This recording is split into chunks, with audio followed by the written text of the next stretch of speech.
คนนึงไก่เว้นจะน้องไหนเจ้าแต่เพราะว่าอาจารย์เข้าอาทิตย์แล้วละเจ้าอ๋อเจ้าเจ้าวันพุกใส่บาตรอย่างเดียวเจ้าเจ้าเมื่ออาทิตย์แล้วนี่อบไก่อ่ะแปลงอบไก่ไปเจ้าเจ้าแล้วก็ห่อนึ่งเหมือนกันอาทิตย์แล้วเจ้าช่วงทำอาหารเดี๋ยวไม่นอนมาทำห้องหนึ่งมันเนี่ยได้แต่มันบลำตะไดเนี่ยกับข้าวเมืองนี่เนี่ยได้อยู่แต่มันสูตรมันอาจจะมาเมืองของเปิ้นเนี่ยค่ะมาเป็นยังสูตรใครสูตรมันนะจ๊ะเจ้าเจ้าสวัสดีจ้ะ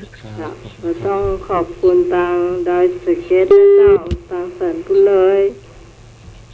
เป็นบงกับเป็นรายการใหม่ตัวนี้เจ้าขอเพลงนี้มาชื่อเพลงว่าวันเข้าพรรษานะครับงานเข้าพรรษาเนี่ยเจ้าหมดเวลาแล้วเนาะช่วงของไทยเป็นหาเพลงเนี่ยเจ้าเนาะครับผม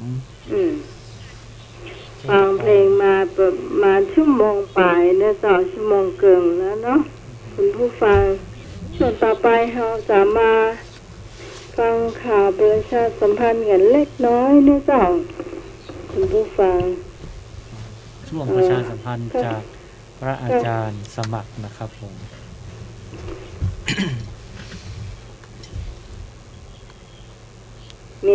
วันพรุ่งนี้ก็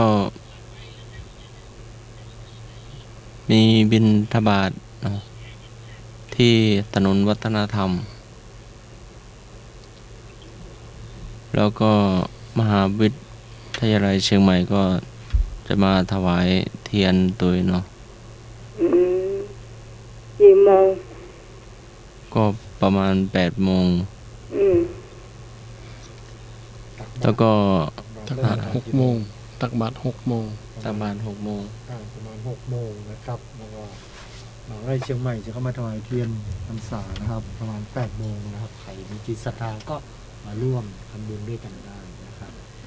ก็เป็นวันสำคัญเนาะวันอะไรอาสาฬหบูชาวันอาสาฬหบูชาเดี๋ยวดูอีกทีว่าหลวงพี่รัศนนท์จะเทศเช้าหรือว่าเทศตอนค่ำเนาะแต่ที่นี่ก็ตอนเย็นเนาะก็เชิญชวนเนอะครับบุญตักบาตรแล้วก็ถวายเทียนรักษาศีลแล้วก็ฟังเทศแล้วก็เวียนเทียนทุกวัดทั่วประเทศไทยเนาะ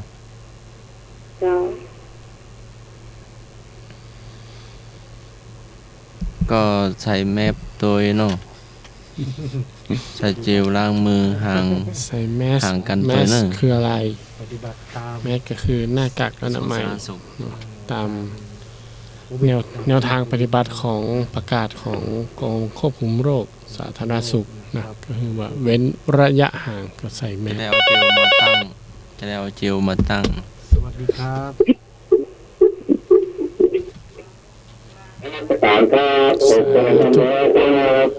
สาธุเจริญพร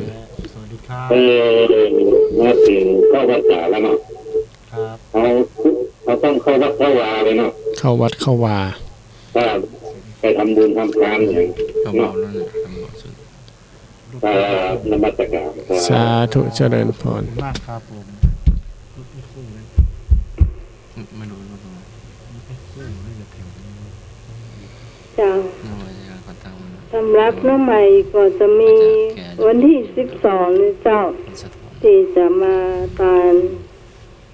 เสาอากาศของสถานีวิทยุ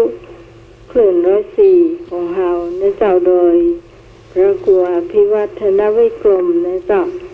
วัดประชาเจริญพร้อมท่านอื่นๆด้วยมีหลายท่านตัวกันในเจ้าพระครูสุเมธกาตุ้งยองกันนะเจ้า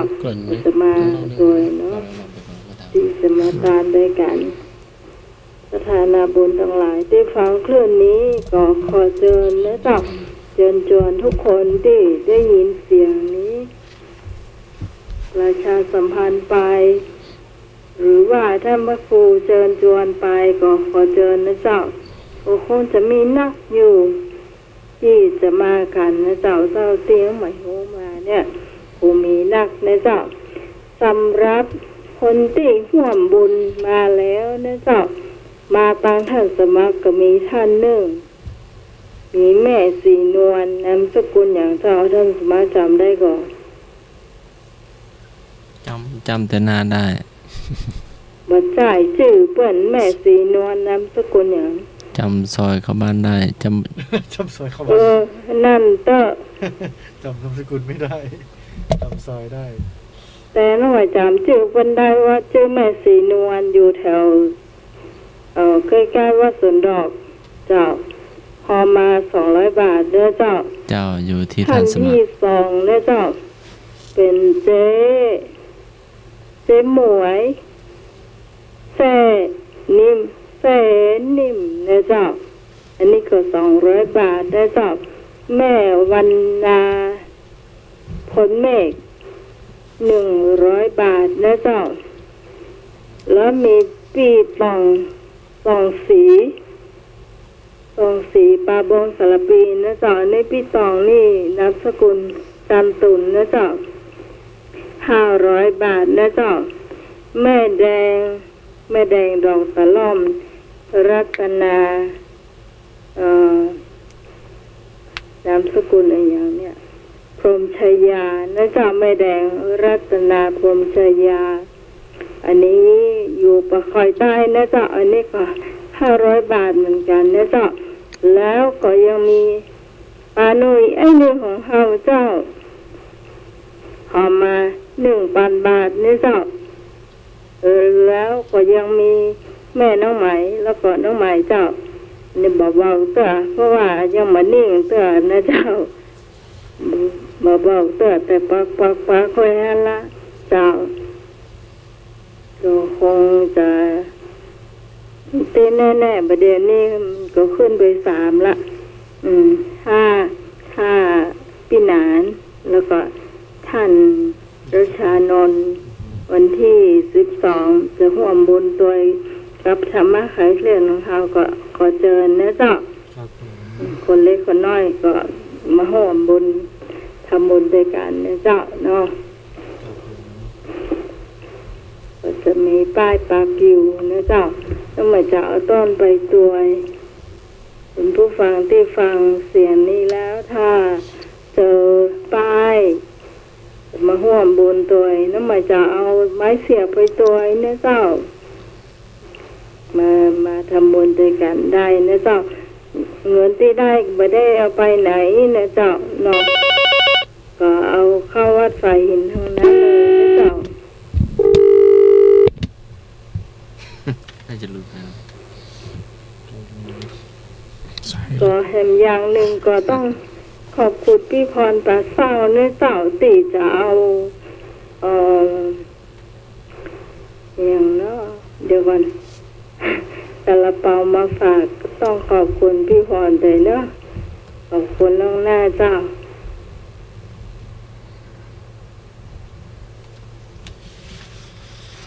ต่อไปเราจะมาพุทธประวัตินะเจ้าวันนี้เป็นวันเสาร์นะเจ้าคิดว่ารายชื่อมันน่าจะตกหล่นเนาะคงจะมีทำอยู่เจ้ายังมีแม่บุญยังมีแม่นวลอันนี้ก็จะเป็นคนที่ว่าช่วยมาตลอดนะเจ้าแม่อย่างก็แม่นวลเราคงจะได้เห็นแล้วเจ้าผู้ที่สบายกระเป๋าแม่นวลไปวันนั้นเนาะ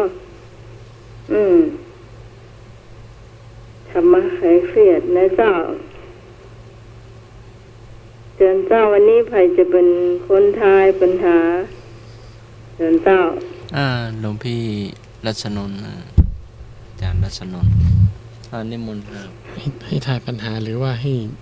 ถามแล้วก็ได้ก่อนที่เราจะเข้าสู่คำถามเกี่ยวกับพุทธประวัติเนาะอาตมาภาพก็คิดว่าก็น่าจะมีการเกริ่นนำการอู้ถึงเรื่องที่เรากำลังจะทำบุญร่วมกันเนาะซึ่ง เป็นอันที่ฮู้กันโดยทั่วโลกเราต้องใช้คำว่าทั่วโลกเพราะว่าตอนนี้พุทธศาสนาก็คือมีการเผยแพร่กระจายไปทั่วโลกและกำลังเป็นที่นิยมทั้งชาวไทยและชาวต่างชาติโดยพื้นเดิมในชาวเอเชียนะได้ให้ความสนใจเป็นจำนวนมากและปัจจุบันนี้ทางยุโรปเนี่ยได้รับความสนใจถือว่าสูงมากโดยเฉพาะโดยหลวงพี่นี่เดิมนี้อาชีพเป็นมัคคุเทศก์นะเป็นผู้บรรยายในส่วนของประเทศไทยแล้วก็ปลาแอลวัดแอลวาจะมีคำถามมากมายเขาจะมีคำถามมากมายเกี่ยวกับเรื่องของพระเจ้าเปิ้นทำอย่างอยู่อย่างคนไทยหรือว่าชาวพุทธทั้งหมดเนี่ยถึงถวายตัวถวายน้อมจิตใจน้อมแก่องค์สมมาสัมพุทธเจ้าแล้วก็มีวัฒนธรรมอันเหนียวแน่นเนาะเนื่องจากเขามีตำนานที่เป็นจริงเขามีการพิสูจน์ได้มีการตรวจสอบก็หลักธรรมคำสอนขององค์สมมาสัมพุทธเจ้าเป็นธรรมะที่แท้จริงเพราะว่าเป็นอากาลิโกคือเป็นปัจจุบันนการตลอดเวลามันมีคำว่าล้าสมัยเนาะซึ่งวันพรุ่งนี้ที่จะถึงนี้เป็นวันที่สำคัญเราสามารถที่จะใช้คำว่าสำคัญที่สุดสำหรับคนที่อยู่ใต้บวรของพุทธศาสนาเพราะว่าเป็นวันเป็นของว่าวันแรกหลายๆเรื่องแม้กระทั่งว่าคำว่าพุทธศาสนาก็กำเนิดครั้งแรกก็คือวันนี้อาสาฬหบูชาเนาะเกิดพระภิกษุสงฆ์องค์แรกก็คือวันนี้ก็คือพระอัยยากนทัญญะหลังจากที่ได้ฟังพระธรรมเทศนาจากพระองค์สัมมาสัมพุทธเจ้าเป็นวันที่พระพุทธเจ้าทรงแสดงธรรมมาธรรมจักรกับปวัตตนสูตรที่เราจะจันสวดกันบ่อยๆเป็นที่นิยมเราถามว่าเทวดาชอบอย่างเทวดาชอบฟังแล้วเขาจะมีทุมนุมเทวดาก่อนจะเข้าบทธรรมจักรกับปวัตตนสูตรเพราะว่าหลังจากที่องค์พระสัมมาสัมพุทธเจ้าเปิ้ลได้ตรัสรู้แล้วเนี่ยเปิ้ลก็เสวยวิมุตติอยู่ประมาณอยู่5สัปดาห์เนาะเปิ้ลใช้เวลา7สัปดาห์หลังจากนั้นก็คือเดินทางเพื่อมาแสดงธรรมกับปัญจวัคคีย์ทั้ง5น่ะก็คือในวัน15ค่ำเดือน8ก็คือที่จะถึงในวันพรุ่งนี้เนาะเพราะนั้นในวันอาสาฬหบูชาเนี่ยมันมีเหตุการณ์สำคัญหลายต่อหลายเรื่องแต่เฮาส่วนใหญ่เนี่ยเฮาก็คิดว่าก่อนเข้าพรรษาจริงๆแล้วถ้าการที่เขาเป็นพุทธมามกะเนี่ยเขาควรจะรู้ว่าเกร็ดเล็กเกร็ดน้อยที่มันเป็นเรื่องสำคัญเนาะซึ่งอันดับแรกเลยก็คือวันอาสาฬหบูชาเนี่ยเป็นวันแรกที่พระพุทธเจ้าทรงประกาศพระพุทธศาสนาคำว่าพระพุทธศาสนาเกิดขึ้นครั้งแรกของโลกเลยคือองค์สมมาสัมพุทธเจ้าเป็นพระศาสดาหนึ่งเดียวเป็นปัจเจกพระปัจเจกคืออย่างคือพระองค์ทรงตรัสรู้ชอบได้โดยพระองค์เองเราจะสวดมนต์กันบ่อยๆแล้วก็สามารถที่จะแสดงธรรมที่พระองค์ทรงรู้แจ้งเห็นจริงตรัสรู้เองได้ซึ่งโดยศาสนาอื่นนี้บางทีเกิดเขาว่าเกิดแนวคิดใหม่หรือว่าเกิดศาสนาใหม่หรือแนวคิดใหม่เนี่ยบ่สามารถที่จะเผยแพร่ได้แต่องค์สัมมาสัมพุทธเจ้าเนี่ยพระองค์สามารถที่จะแสดงธรรมได้ทันทีหลังจากที่พระองค์ตรัสรู้สัมมาสัมโพธิญาณเนาะแล้วก็มีเหตุการณ์นึงก็คือเกิดพระอริยสงฆ์รูปแรกก็คือพระอัยยากนทัญญะที่ฟังธรรมเสร็จปุ๊บบรรลุธรรมเป็นโสดาบันเกิดพระสงฆ์คนแรกองค์แรกของศาสนาพุทธเนาะแล้วก็เป็นวันที่เพิ่นว่าครบองค์รัตนะทั้ง3ก็คือรัตนะมีก็คือพระพุทธพระธรรมพระสงฆ์แก้ว3ประการเนาะครบพระพุทธเจ้าเกิดขึ้นแล้วพระธรรมเกิดขึ้นแล้วหลังจากพระอัยยากนทัญญะบรรลุโสดาบันพระพุทธเจ้าก็ทรงอุปสมบทคือพระภิกษุโดยคือพระอัยยากนทัญญะเป็นพระภิกษุองค์แรกเพราะฉะนั้นจะเกิดสิ่งดีๆหลายอย่างสิ่งที่มีความสำคัญทางพุทธศาสนาเนาะก็เอาเป็นการว่าเขาจะมาเล่าฝ่ายเดียวเขาจะตั้งคำถามพวกเราเขาก็มาขยายคำอธิบายละกันเนาะสำหรับคำถามที่เขาจะถามว่าพระอาจารย์สมัครมีคำถามมีไหนเอ่ยถามว่าตะกี้อุไปละเพราะว่าในวันอาสาฬหบูชาเนาะเป็นวันที่พระพุทธเจ้าทรงแสดงปฐมเทศนาครั้งแรกถามว่าธรรมที่พระพุทธเจ้า ทรงแสดงนั้นชื่อว่าอะไรอย่าง ง่ายมากเนาะ ง่ายมากๆเลย สวัสดีครับ เจ้าภาษาเจ้า เจ้า พระธรรมจักรกับประวัตินสูตรเจ้า แม่ หวานยากเลยนะ แถมรอบครับ แม่ แถมรอบค ห้ รั ว บ ยลาน พระธรรมจักรกับประวัตินสูตร คำมาจาก เจ้า ตบสูตร เจ้า น้องไหม เจ้า แม่เคยได้อันเบอร์โทรน้องใหม่นะ จดปากกามาปาก เจ้า กา ไม่ได้เตรียม โอ้ไม่ได้ละ ตัวมันเดิม อ่าสวัสดีครับ ครับ ที่เหลือ พี่ด่านนะครับ ครับใช่แล้วครับ อันน้องเบี้ยวเนอร์ สุด ครับ ครับอัน สอนเก่ง เอฮีคูอย่างว่าสัมปทานอย่างตัวอย่างเนี่ยครับ ทำมาไม่ได้สนา นี่มันใช้ให้เลือกเนอะ แม่นก็หมูนะครับ พูดถึงรูปจริง ลงทวนกันครับ ไม่ต้อง ว่าอะไรครับ จะดันให้ดัน เจ้าพ่อตอบมาเอง ตอบว่าอย่างก็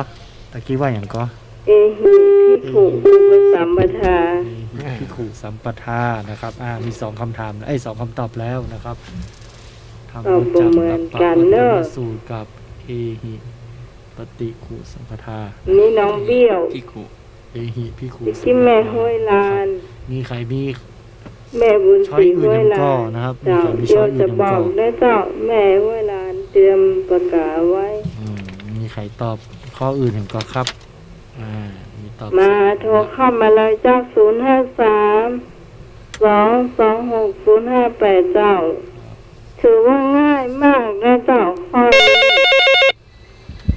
สวัสดีครับ น้อยนึง ครับ ธรรมจักรกับประวัตินสูตรครับ อีกแกเนาะเนาะ ธรรมจักร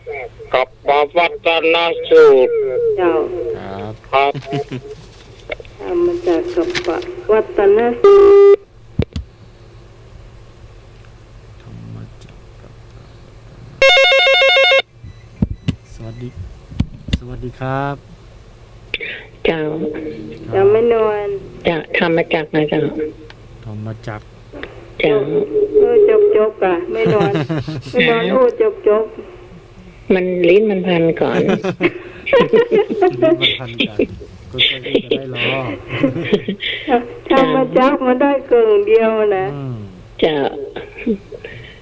เอามันจบไปหน่อยอ่ะ ที่ว่ามักมีองค์แปดอันจะแม่นก็หาเจ้า ใจเจ้า ไม่ใจเจ้าน้องอริยสัจสี่นะน้อง ไม่ใจเจ้า ไม่ใจเจ้าน้องอันเนี้ย พี่แม่ตอบ ธรรมจักรนะเจ้า ตอบยาวๆนะ นั่นไอ้นึกว่าแต่นั่นเหรอ สูตรนั่นหน่อย มันหมดลิ้นพันกัน ก็เดี๋ยวจะได้แค่สูตรเจ้าของอาจารย์ท่านไปที่ตัวนะเจ้าเปิ้นชื่อท่านอย่างก็เจ้าก็คนเจ้า รัชนนท์ครับ นนท์ ผ้าใหม่เป็นผ้าใหม่ ตัวนะเจ้า สาธุ พอดีมันนวลมาเปิดประเดือกระเจ้าเราไม่ได้ยินเจ้าสวัสดี สาธุเจริญพร ครับผม สวัสดีครับ แก้ตัวใหม่ครับขึ้น ใหม่ครับได้เลยค ธ รั ร บ รมะกับวัฒนสูตรครับ ธรรมะวัฒนสูตร ธรรมะกับวัฒนสูตรครับ ธรรมะวัฒนสูตร ว่า ครับผม ไม่นะเจ้าคนจริงกว่าสวดกูศีลนะเจ้าคนจริงกว่าสวดกูศีลพระธรรมจักรกับประวัตินสูตรกับประวัตินสูตร ประวัติ มันหวานยาก ครับเป็นธรรมดาครับ เจ้าคนเดียวแม่เตรียมประกาศเอาไว้เนอะถ้าจบข้อนี้เดี๋ยวแม่จะบอกเจ้า ก็ได้ก็น้องใหม่ เดี๋ยวเตรียมประกาศเอาไว้จะบอกเลขโทรศัพท์ เต็มนะครับ เสียงบักให้ดัง จะบอกเต็มนะครับว่าจื่อ โอ้ตัวอีกคนเจ้านะเจ้า เจ้า เจ้าเดี๋ยวก็อันหนึ่งใหม่ เฉลยไหมเฉลยยัง เฉลยเนาะเฉลยคือธรรมะ เดี๋ยว อย่าเพิ่ง สวัสดีครับ ครับผม ครับ เจ้า ตัวเปิดนะครับ ตัวเปิ้ล ยิ้ม ครับ มาได้ ต้ อ่า อง นเฮ้ย มาได้ ต้องพูดชื่อ ว่ามา อ่า ทำมาจากวัฒนสูตร มาจากวัฒนสูตรหายไป2 พยางค์ หายตรงกลางไป2 พยางค์ ขาดไปไหนเนี่ย อ่านเงาครับ ครับ ตั้งหน้าตั้งหลังตั้งกลางหายอืม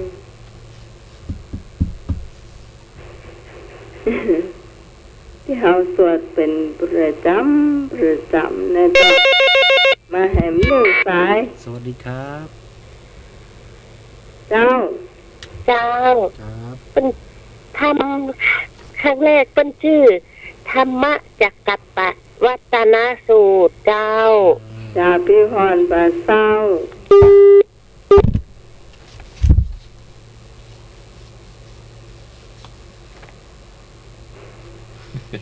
มีสายอื่นเห็นก็ครั มี บ แถมก็ มีอีกไหมมีเห็มหรือเปล่ามีเห็มก็นะครับ มีแถมก็พี่ตองเหรอพี่ตองแม่แดง แม่บุญหมูนี่หายเซฟ ไอ้แฟนมันธุ์แท้มันนี่บ่ค่อยถู ไอ้ ก ไอ้หนุ่ย ถูกตั้งหน้าไอ้หนุ่ยถูกตั้งหลังตั้งกาหาย หาย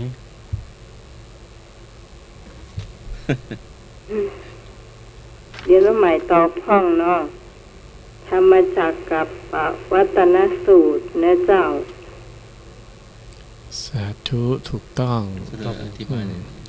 ขยายความเนาะออกเสียงกันยาก เพราะว่าหนึ่งคือมันเป็นภาษามคธภาษามคธเป็นภาษาเดิมขององค์สัมมาสัมพุทธเจ้าธรรมจักรในจักรในที่นี้ก็หมายถึงว่ากงล้อนั่นแหละ เจ้า ที่เราจะเห็นในธงของตามธงที่เป็นเครื่องหมายของศาสนาพุทธเฮาเนาะธงตำที่ประดับวัดวาธงสีเหลืองแล้วก็มีรูปกงล้อ หลังจากที่องค์สัมมาสัมพุทธเจ้าได้ตรัสรู้ดวงตาเห็นธรรมก็เกิดพระสูตรแรกเป็นเพราะว่าก็คือหลังจากที่พระองค์เห็นเนาะที่คนดีดพินนั่นแหละเดินทางสายกลางหรือมัชชิมาปฏิปทาเสร็จปุ๊บนะพระองค์ก็มีความคิดที่ว่าจะทำอย่างใดให้พุทธศาสนาดำเนินไปอย่างต่อเนื่อง พระองค์ก็มองเห็นวงล้อเพราะสมัยก่อนนี้เพิ่นจะเดินทางด้วยเกวียน เจ้า ก็คือล้อจักรนี่คือกงล้อนั่นน่ะล้อเกวียนก็คือพระองค์มีปฏิปทาที่อยากจะให้พุทธศาสนาดำเนินต่อเนื่องหมุนไปเรื่อยๆไม่มีที่สุดสิ้นนะก็คือเกิดเป็นกงล้อของธร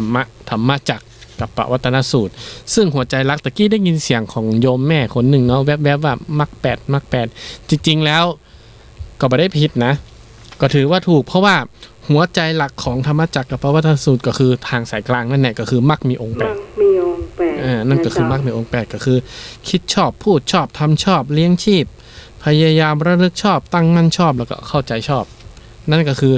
รวมหมดกันแล้วก็คือสิ่งที่เขาทำอยู่ทุกวันก็คือปัญญาสมาธิและศีล เจ้า นั่นน่ะก็คือ จะแยกออกมา แยกออกมาเป็นตัวที่หลักเนาะ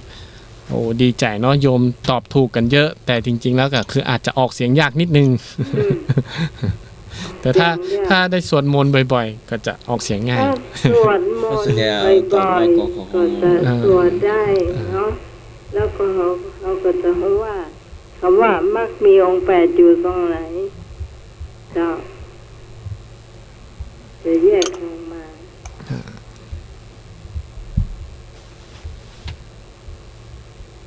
ข้อต่อไป ข้อต่อไป อ่านจะมา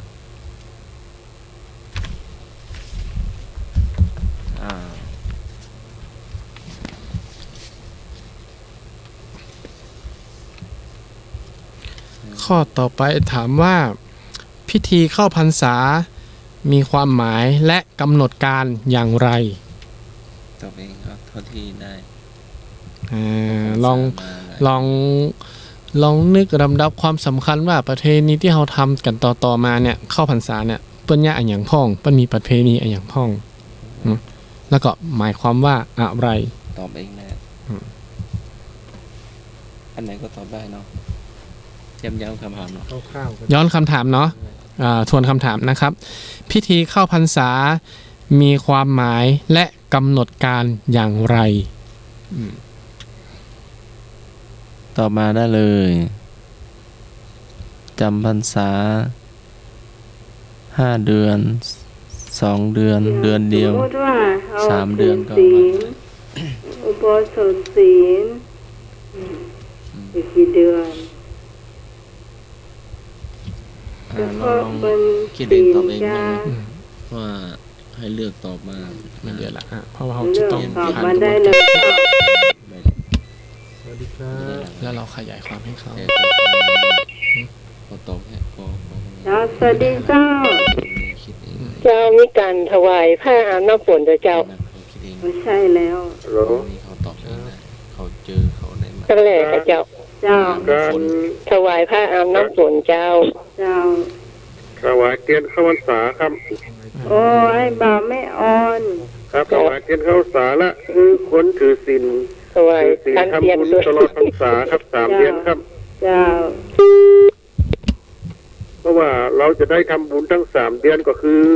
มนุษย์เราพึงปรารถนาขอคือได้ทำบุญทำทานกว่านี้นะครับ เป็นของมนุษย์โลกครับ เจ้า ครับพี่ครับ ให้บ่าวไม่อ่อนได้เจ้ามาวันนี้แล้วเนาะ สวัสดีครับ เจ้า เจ้า นมัสการครับ สาธุ ตามตัวครับ สาธุ เบาวิทยุหน้อยหนึ่งเสียงมันดีเลย มันดีเลย ครับต้นบอกว่าที่เจ้าครับ ไปออก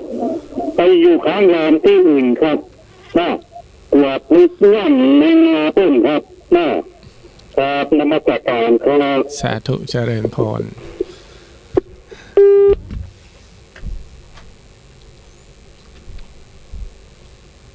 มีใครกันก็ครับ มีใครเห็นก็เขาจะได้ชี้แจงแถลงแข่งไขแล้วก็ขยายความ สวัสดีครับผม เจ้า สวัสดี เจ้าน้องไหม เจ้าไม่นอน เจ้าถวายเตรียมเข้าพรรษา ทำบุญใส่บาตรอย่างเงี้ยทุกวันพระอย่างเงี้ยเจ้า เจ้า ฟังธรรมกู้วันพระเจ้า เจ้า เจ้า สาธุ ถวายพระอาบน้ำฝนก็แม่นแล้วเจ้าสิ้นงานวิสาขะเป็นถวาย สาธุถูกต้อง เจ้า เจ้าเท่าไหร่ก็ถวายไปแล้วพามน้ำฝน เจ้า จะไม่นอนประทานแล้วเจ้าถวายเตรียมมันอาทิตย์แล้ว เจ้า ในเข้าพรรษาเจ้าที่จริงก็มีเช่นนั้นเราเวลาเขาจะอู้หน้าไม้นี่มันอู้บอก ช็อตโน้ตครับ มัน จดไว้จดไว้ มันเกือบไม่ถึง เจ้า แม่นวล เพราะว่าเราหา มันเกือบไม่ถึง แม่นเจ้า แต่ที่แน่ๆนี่ถือศีล5นี่คือครบสมบูรณ์อย่างในประมาณนะเจ้า เจ้า เจ้าคนอื่นต่อพ้องเนาะ เจ้า เจ้า สาธุเจริญพร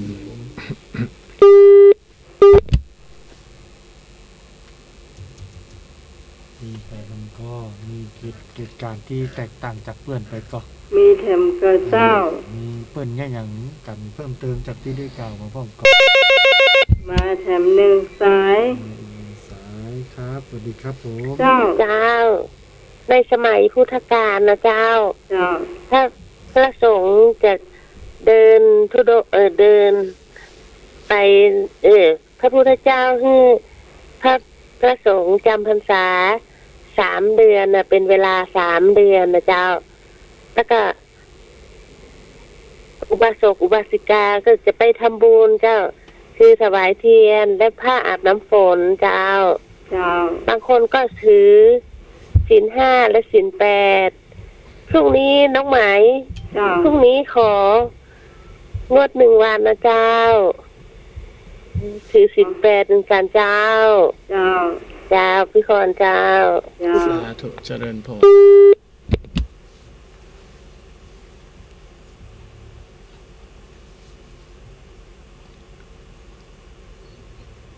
มีสายอื่นเพิ่มเติมไหมเอ่ย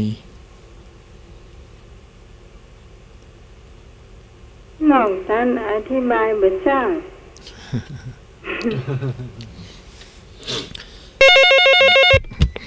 สวัสดีค ค รั รั บบ ผม ครับ มาแล้วเฮ้ย ถวายว่าน้ำฝนเนาะ เจ้า ครับเตียนถวายเตียนเข้าภาษาเนาะครับ เจ้าว่า ครับ อย่าให้ จำศีล3 เดือนเนาะ สาธุ เปิดขวย่ำซัดย่ำอย่างเนาะหน้าฝนอ่ะ สาธุเจริญ ครับ พร ซัดน้อยซัดใหญ่ออกเปิดขวไม่ย่ำใจจำศีลที่วัดเอาเนาะครับ สาธุ ดีครับ เจ้า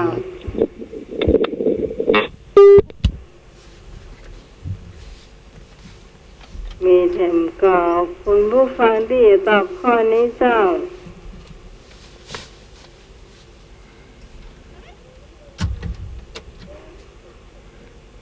มีอีกไหม่เอ่ย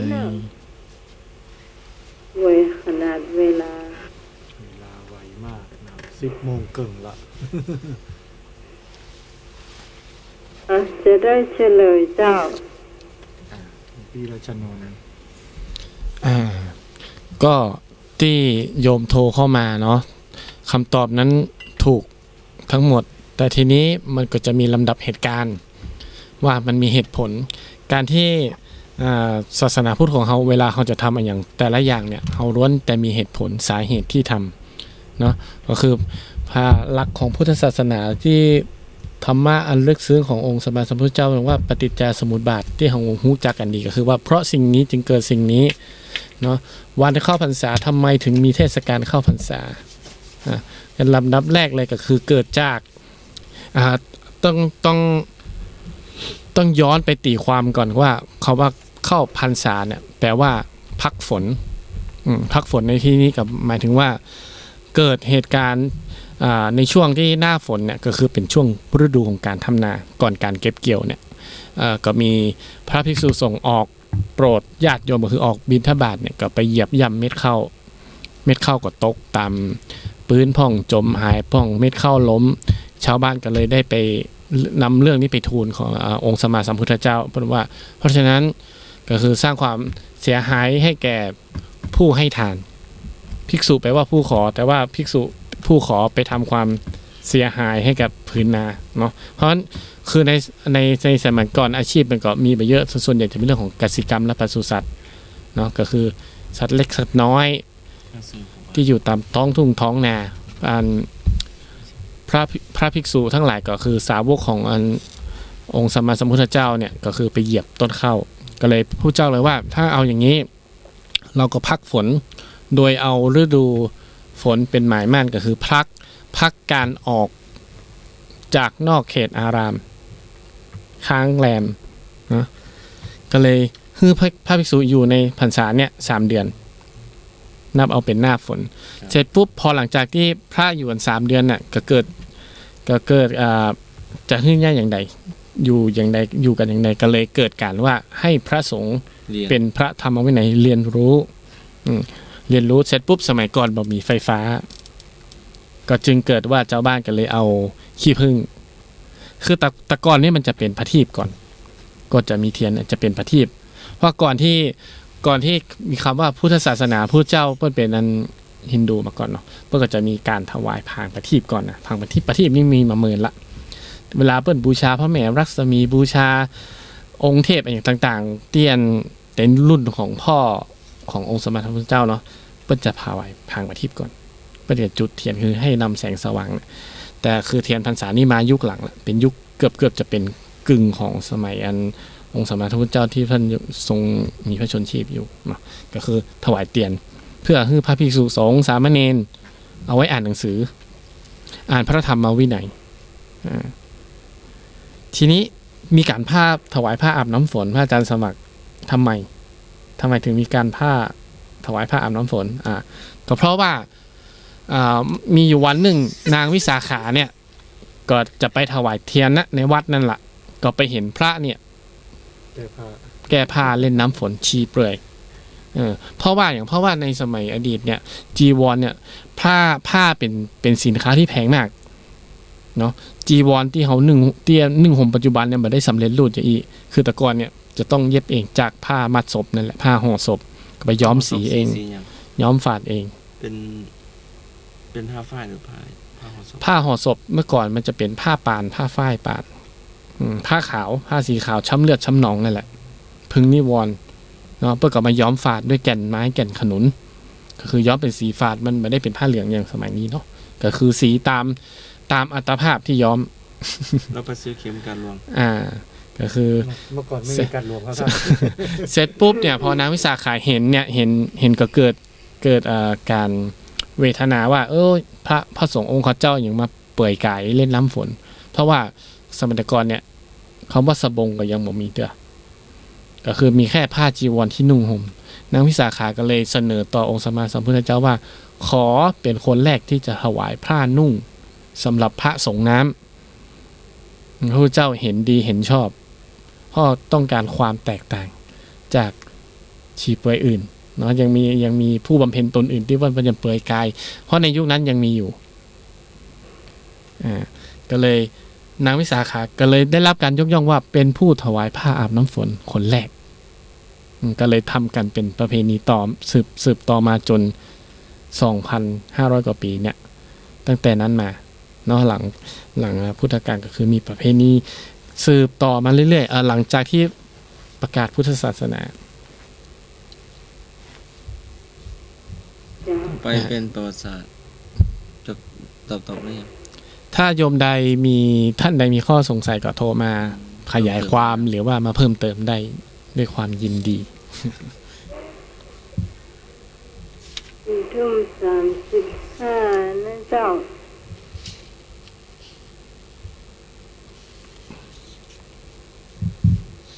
ติ๊กไว้อันนั้นนำเสนอช่วงต่อไปเราจะไปอาหารการกินเนาะอาหารการกินวันนี้วันเสาร์ติ๊กไว้แล้วอาหารการกินนี่เมืองเหนือเฮานี่แกงยอดนิยมพี่เปิ้ลเอามาวัดนี่แกงอย่างฮะมาแม่นวลเข้ามาเลยแม่นวลยังมารับมานอนเตื้อมาทำกับข้าวก่อนเจ้า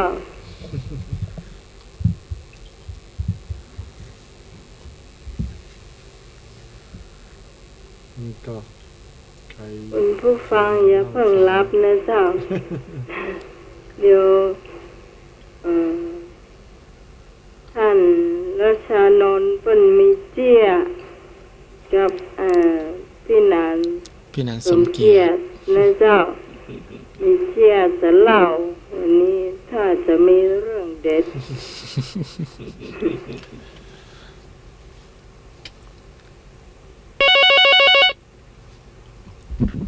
สวัสดีครับนมัสการครับปลูกแตงพันธุ์แท้ครับแต่ย่ายังกินก็ว่ามาเลย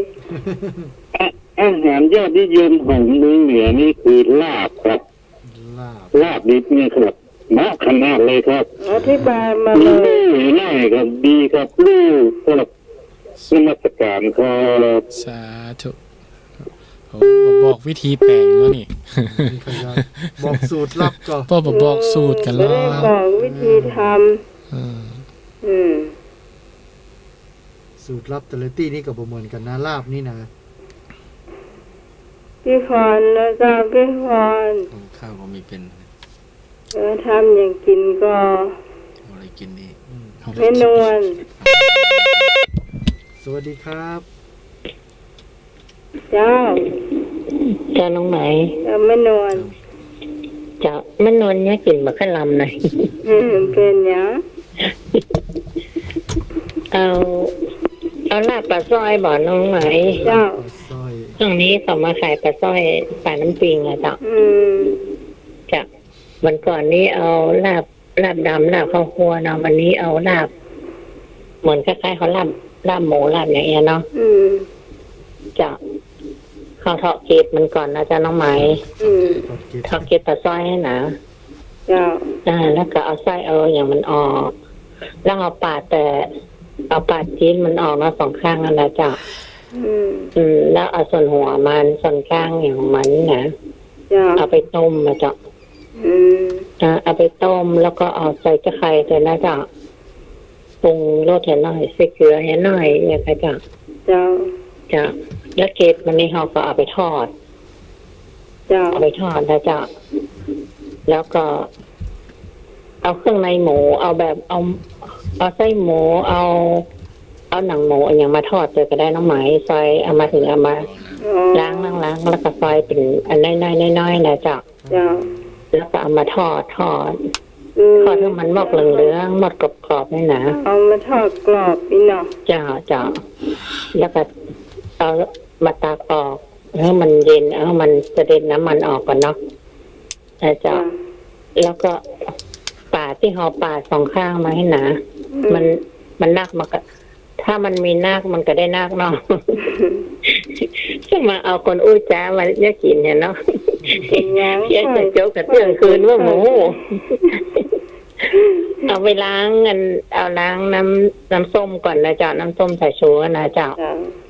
เอาล้างแล้วก็เสร็จแล้วมันก็เอามาลาบเจ้าเอามาลาบเอาจนมันนั้นแล้วก็มันจะเขาปรุงทอดจะไข่ตัวนั้นน้องไหมจะทอดจะไข่ตามหอมเตรียมทอดตัวจะทอดแล้วก็เขาก็จะใส่น้ำพริกดำที่เป็นน้ำพริกลาบนี่นะจ้ะเวลายำแล้วก็เอากระทอดเก็บใบดิบปีอย่างเงี้ยค่ะอันนั้นของกลับมันเนาะใบดิบปีใบกุศลก็ได้น้องไหมจะเอามาทอดนะจะเอามาทอดกับดำดูมันจะมีใบที่ห่อกับลาบนะคะเก็บตอนที่ไม่ได้ทำนี่นะก็ได้ชนะก็แล้วเดี๋ยวนี้มันลืมหมดถ้าอันได้มาลามกับปรุงรสก็เจ้าเสร็จแล้วก็เอามายำกับน้องไหมคนไหนมาคั่วก็เอาไปคั่วจ้าลาบปลายนะไม่นอนมันต้องสู้คั่วไม่ได้เจ้าเกตออกมานี่ห่อไปทอดนะทอดแล้วก็เอาใส่เป็นย่างก็เจ้าหอมอันนั้นอย่างก็หอมขาวอย่างเงี้ยทอดก็ลืมอย่างพ่องแหละเขายำเสร็จแล้วเขาไปคั่วเนาะจ้าแล้วเขายำพอเอามารวมกันหมดนะจ้าแม่นอันเครื่องในหมูที่เขาทอดนะกันมารวมกันคนไหนมากมันจะเป็นกรอบมันเนาะจ้าลำอยู่ใส่น้ำพริกลาบที่เป็นใส่เป็นซองก็ได้น้องไหมแม่เขาไม่นอนนี่จะชอบคั่วเอาคนเดียวเวลาคั่วเขาก็ใส่ไข่น้อยอย่างเงี้ยจ้าแล้วเอามาผสมกับน้ำพริกที่เขาซื้อเป็นซองมาใส่ใส่ไม่ทำป้อมเนี่ยอย่างเดียวจะไปลืมแล้วน้ำคั่วน้ำซุปเราก็เอาเทน้ำซุปเข้าใส่แล้วเขาก็เอาพริกเข้าใส่เอาปลามาลงอย่างเงี้ยค่ะตรงไหนจะผักกาดมันยอดถอยหืมกับลำมั้งไหมลำเนอะคนไทยจะฮ้องยอดบะลุมเนาะลำเอากับลาบลำมีผักกาดขาวอย่างกระลำหัวใจนั่นนะกระลำยาวนั่นนะกระแตมะเขือเจ้าพยาเจ้าเติมรสมันเนี่ยถ้าอันใดถ้าบอกว่าเสี่ยงก็เติมคนเดียวนะจ้าน้องหมายตอนเที่ยววันนี้นี่นะโอ้ได้หมดเพราะมันจะลืมไปห้องเนาะถ้าใดลืมมาได้น้องหมายเติมเองเนอะไม่นอนโกยเอาหอมหัวใหญ่เนี่ยหัวใหญ่บ้านไม่นอนนี่นะอยู่ตัวกันหลายหลังเนาะเวลาทำเสร็จแล้วนะเอาโต๊ะมาวางเลยจ้ะเอาโต๊ะมาวางกล่องข้าวของไข่ของมันเนี่ยประมาณเนี้ยแล้วก็เอามากินด้วยกันเป็นโมแลจ้ะมันเป็นกันลูกกันกินอันลำจะไปอีกกันเนาะ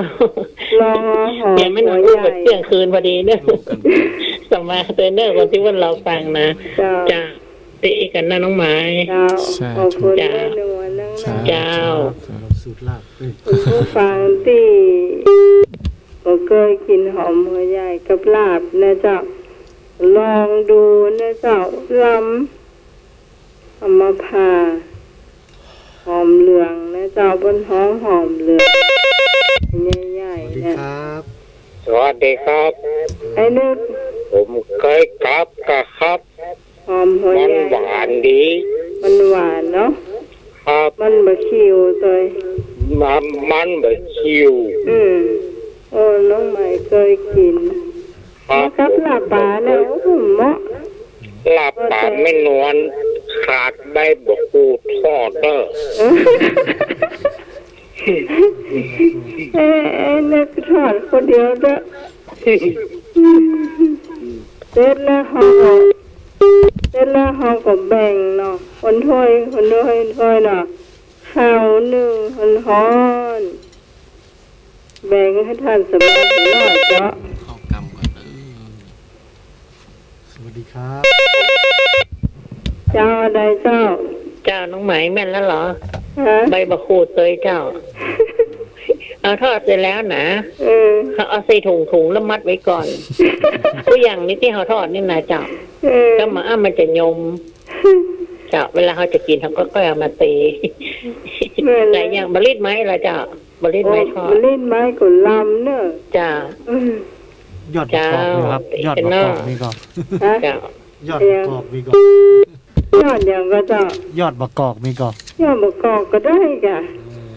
ยอดกรอบมันมี2 สีนะสีแดงและสีขาวจะลำเนอะจ้ะ เคยกินเลย เนี่ยบ้านเนี่ยจะมียอดกรอบแสดงว่าเคยฉันเคยกินท่านหมูจักหรอก เคยกินสมัยเป็นบ้าวแล้วครับ จ้า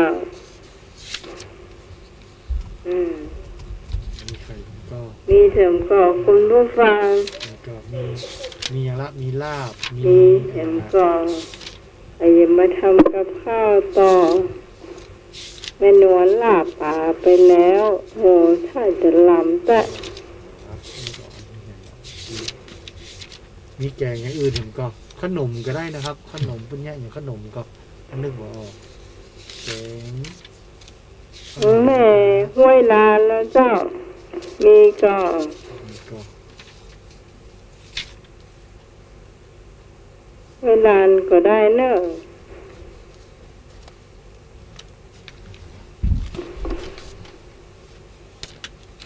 มีก็แกงเห็ดทอบไม่งอก แกงเห็ดทอบนี่มันทำไปก่อนค่อยชัวร์นะครับแกงเห็ดทอบแกงวุ้นก็ต้มวุ้นมีก็ต้มวุ้นเส้นอย่างนี้ก็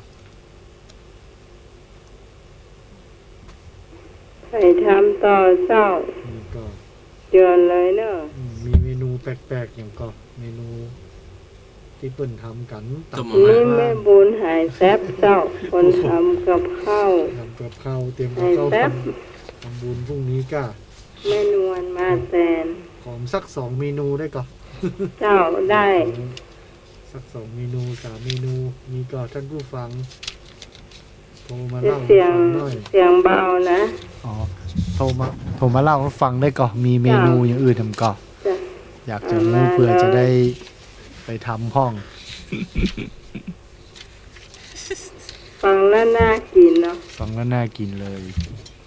ผูกก็ขออันแม่นวลนั้นใส่เป็นโตผเลิดมาวัดไฟหินสักน้อยนะลาบเลยนะ เดี๋ยวมามาแล้ว สวัสดีครับ สวัสดีครับ เจ้าวาสาเจ้า เจ้าแม่ น้องไหม เจ้า แม่มีพัดบะลินไหมเคยกินก็ ผัดบะลิดไหม แต่ไม่เคยท พัดบะลินตะกี้ได้ยินเพิ่มบะลินไหม อ๋อ แม่ ำเคยนะ พัดบะลิดไม้ เอาบะลินไหมมาเผาเนาะเผาแล้วก็อันหูดเอากาบดำๆมันออกแล้วก็เอาแจ่น้ำไว้แล้วก็อันเอามาซอยแล้วก็ซอยพริกแดงพริกจี้พริกแดงเนาะ เจ้า แล้วก็เอาใส่ถ้วยใส่อย่างแล้วก็เอากะปิใส่เห็นน้อยเอา5ใส่เห็นน้อยซอยลิ้นไม้เกียมไว้ทันแล้วก็เอากระตุ๊บกระเทียมตุ๊บหอมเจียมนะแล้วก็เอาตั้งหม้อน้ำมันแก้น้ำมันหมูนะเจ้า เจ้า ลืมใส่อันแคบหมูไม่อย่าใส่แคบหมูเนาะฟักแคบหมูไว้เป็นชิ้นไว้แล้วก็ตั้งหม้อน้ำมันเอาพริกที่เฮาเกียมไว้ที่ใส่อัน5 กะปิอย่างนั้นนะแล้วเอาลงซุ่มแล้วก็ เอาบลิ้นไม้ลงซุ่มเอาน้ำใส่เห็นน้อยแล้วก็เอาแค่หมูลงก็อย่าเสร็จเลยเจ้า จ้า ลำแล้วเนาะอย่างนี้เนาะ เจ้าผัดบลิ้นไม้เลยจ้ะลิ้นไม้ต้องบลิ้นไม้หวานเลย ฮัดบลิ้นไม้นะน้องไปกินเหล้าพักมากับเห็นต่างหาก เจ้าลิ้นไม้ไม่ขายฝักซาว เดี๋ยวนี้หมดละ เจ้า เลยอันไม่ไว้ขอเบอร์โทรน้องใหม่เวลาไม่กำลังอันไม่ซ้อคนอย่าไปวัดไฟหินแล้วมีได้บ่ได้หู้อย่าได้ไปบ่ได้ไปบ่หู้เนาะ เจ้าเดี๋ยว นี่ขอเบอร์โทรน้องใหม่นะ เจ้ามีประกาศหรือยัง นี่ละเจ้าย้ำวันนี้ละเจ้า 092 0ยังก็เจ้า 092 092 643 เข้าเสือกไปยัง 643 643 ครับถูกแต่ตามแท้ครับ 43อะไรอย่างเจ้า 538 เดี๋ยวนี้มันต้องเอาไปงานมา 938ก็เสียงไว้ ถ้า หม เขา ด จับลาบดิบเลยครับน่า ไอ้เจ้าฝันอู้ยังมาแล้วเสือจะเป็นสูงจ้ะ เอาบอกหมายเนอะ น้องใหม่ลงทวนใหม่แล้วเจ้า ต้นไม้เนอะ 092 092 643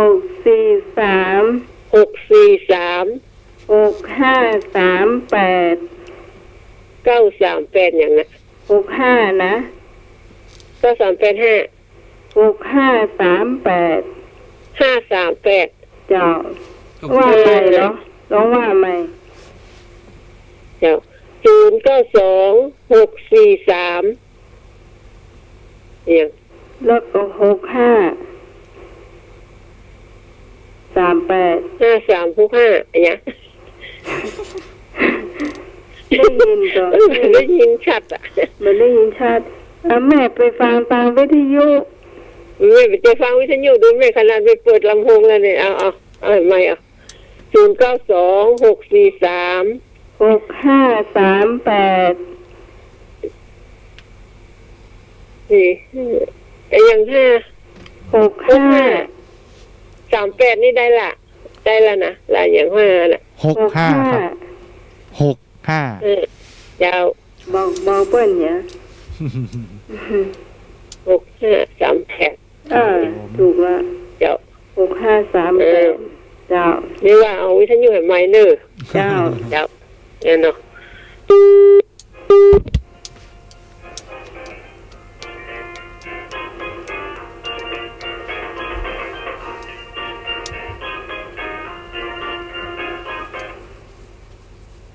เจ้า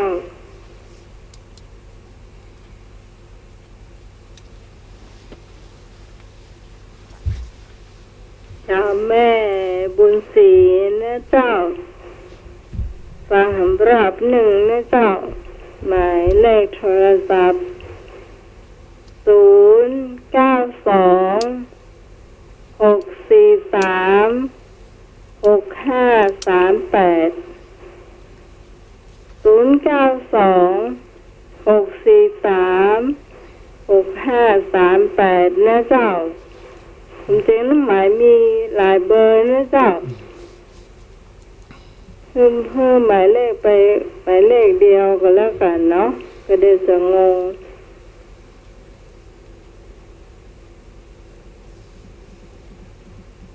ช่องต่อไป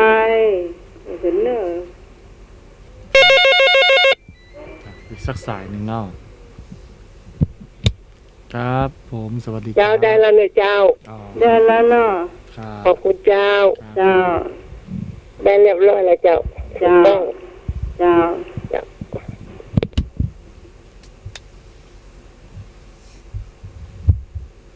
แล้วช่วงต่อไปเป็น เราเจี๊ย เม่นเร็ว เริ่มเลย เราเจี๊ย เล่น ใน แล้ว พี่หนา เล่น เล แล้ว ย นอกเชื่อคือ เราเรื่องตลก เอาแล้วเรื่องตลกนี่จ้ะ เหล่าเจีย เราเจียเรื่องตลกก็บ่ฮู้จะตลกหรือเปล่า เซาะมาอยู่ประมาณ 5-6 เรื่องนะค วั รั น บ 5-6 เรื่องเนาะ แบ่งไว้ผูกฟังเลย แม่งผู้ฟังได้ว่า นะครับนี่ก็เป็นเรื่องแซวกันคำมาได้เนาะมู่กันม่วนๆนะครับมีพระสองคนพระสององค์สองรูปอู้กันนะครับอู้กันเนาะชื่อเป็นเป็นพระต้นพระต้นกับพระสมัครก็ได้พระต้นกับพระสมัครนะครับอู้กันนะแต่เจ้าไปน่าจะไปนิมนต์กิจเตยกันถึงกู้นะครับนั่งอู้กันนะครับพระสมัครก็ถามพระต้นนะครับทำไมจึงรีบลุกขึ้นมาเนาะเจ้าภาพเพิ่งกำลังจะถวายสังฆทานปัจจัยฮื้ออย่างฟังลุกขึ้นมาเนาะพระสมัครถามพระต้นก็บอกว่าจะบรรลุได้ยินแม่ถามลูกว่าลูกซองอยู่ไหนเงียบ ลูกซองอยู่ไหนตัวเจ้าก็นั่งกินข้าวตัวเจ้าก็กลัวละคุกอลิหรือเปล่านะครับกูเตะนี่กูสวดมนต์ม่วนเห็นแก่กูลังมาโดนยิงตายศพต่อไปเห็นพระต้นก็กลัวเนาะบอกกับลูกไปเนาะนะครับพระสมัครก็ถามว่าจะฟังไปไหนก็ได้ยินว่าลูกซองอยู่ไหนแม่มันถามลูกซองอยู่ไหนเนาะเข้าใจแปลมาเนาะเดี๋ยวพระจะปิ๊กเหี่ยก้อนนะครับเนาะพวกกำลังเริ่มลังเลกันกับพ่อหน้ากันซ้ำได้ยินเห็นกรรมเนาะแม่อู้ว่าข้าแต่พระสงฆ์ผู้เจริญกับนี้ลุกถึงกู้เลย ข้าแต่พระสงฆ์ผู้เจริญเนาะกับนี้กับปิ๊กจุงมือกันปิ๊กถึงกู้นะครับสมัครย่างก่อนท่านสมัครก็ยากก่อนเนาะตอนแรกบอกถามลูกซองอยู่ไหนนี่พอหน้ากันมาได้อยู่นะลูกซองอยู่ไหนนะครับพอได้ยินคำว่าข้าแต่พระสงฆ์ผู้เจริญปุ๊บกับนี้สวะจีวรปิวถึงกู้มาถามกันสักกันมาถามกันที่วัดนี่บ่ได้นะครับ จบเรื่องแรกตลกหรือเปล่าบอกโหแต่นั่งกัน1นานกับ2พระนี่นั่งใกล้หัวกันอยู่นะครับต่างบ้านนี่ส่งเสียงกันมาได้เนื้อว่าตลกครับตลกที่มันบัดตลกฝืดเนอะเนาะมันจะแค่หัวกันที่มันบัดตลกนั่นนะเดี๋ยวนี้กำลังเป็นกำลังมาแรงนะครับเล่าเรื่องบัดตลกแล้วความตลกก็คือที่มันบัดตลกนะครับมีเรื่องทำเรื่องนึงนะครับเป็นเรื่องนึงเนาะเขาบอกว่ามีเครื่องบินตกนะครับเครื่องบินหมายเลข MH370 นะครับมีข่าวว่าเครื่องบินตกนะครับ MH370 นะทีนี้ประเทศสหรัฐนะครับสหรัฐอเมริกานะครับได้ยินข่าวว่าเครื่องบิน MH370 ตกนะครับสหรัฐผู้นำสหรัฐก็โทรไปเลยว่า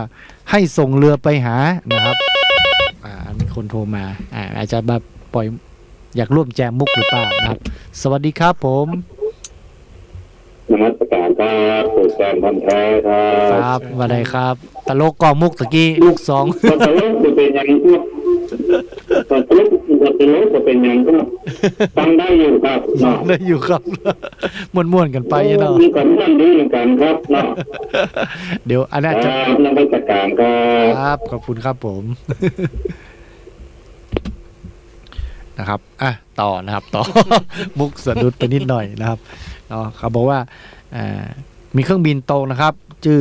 หมายเลขเครื่องบินคือ MH นะครับ370เนาะทีนี้ผู้นำแต่ละประเทศก็แสดงความห่วงใยนะว่าเครื่องบินตกเนี่ยประเทศของตัวเองเนี่ยจะช่วยอย่างได้พ้องนะครับ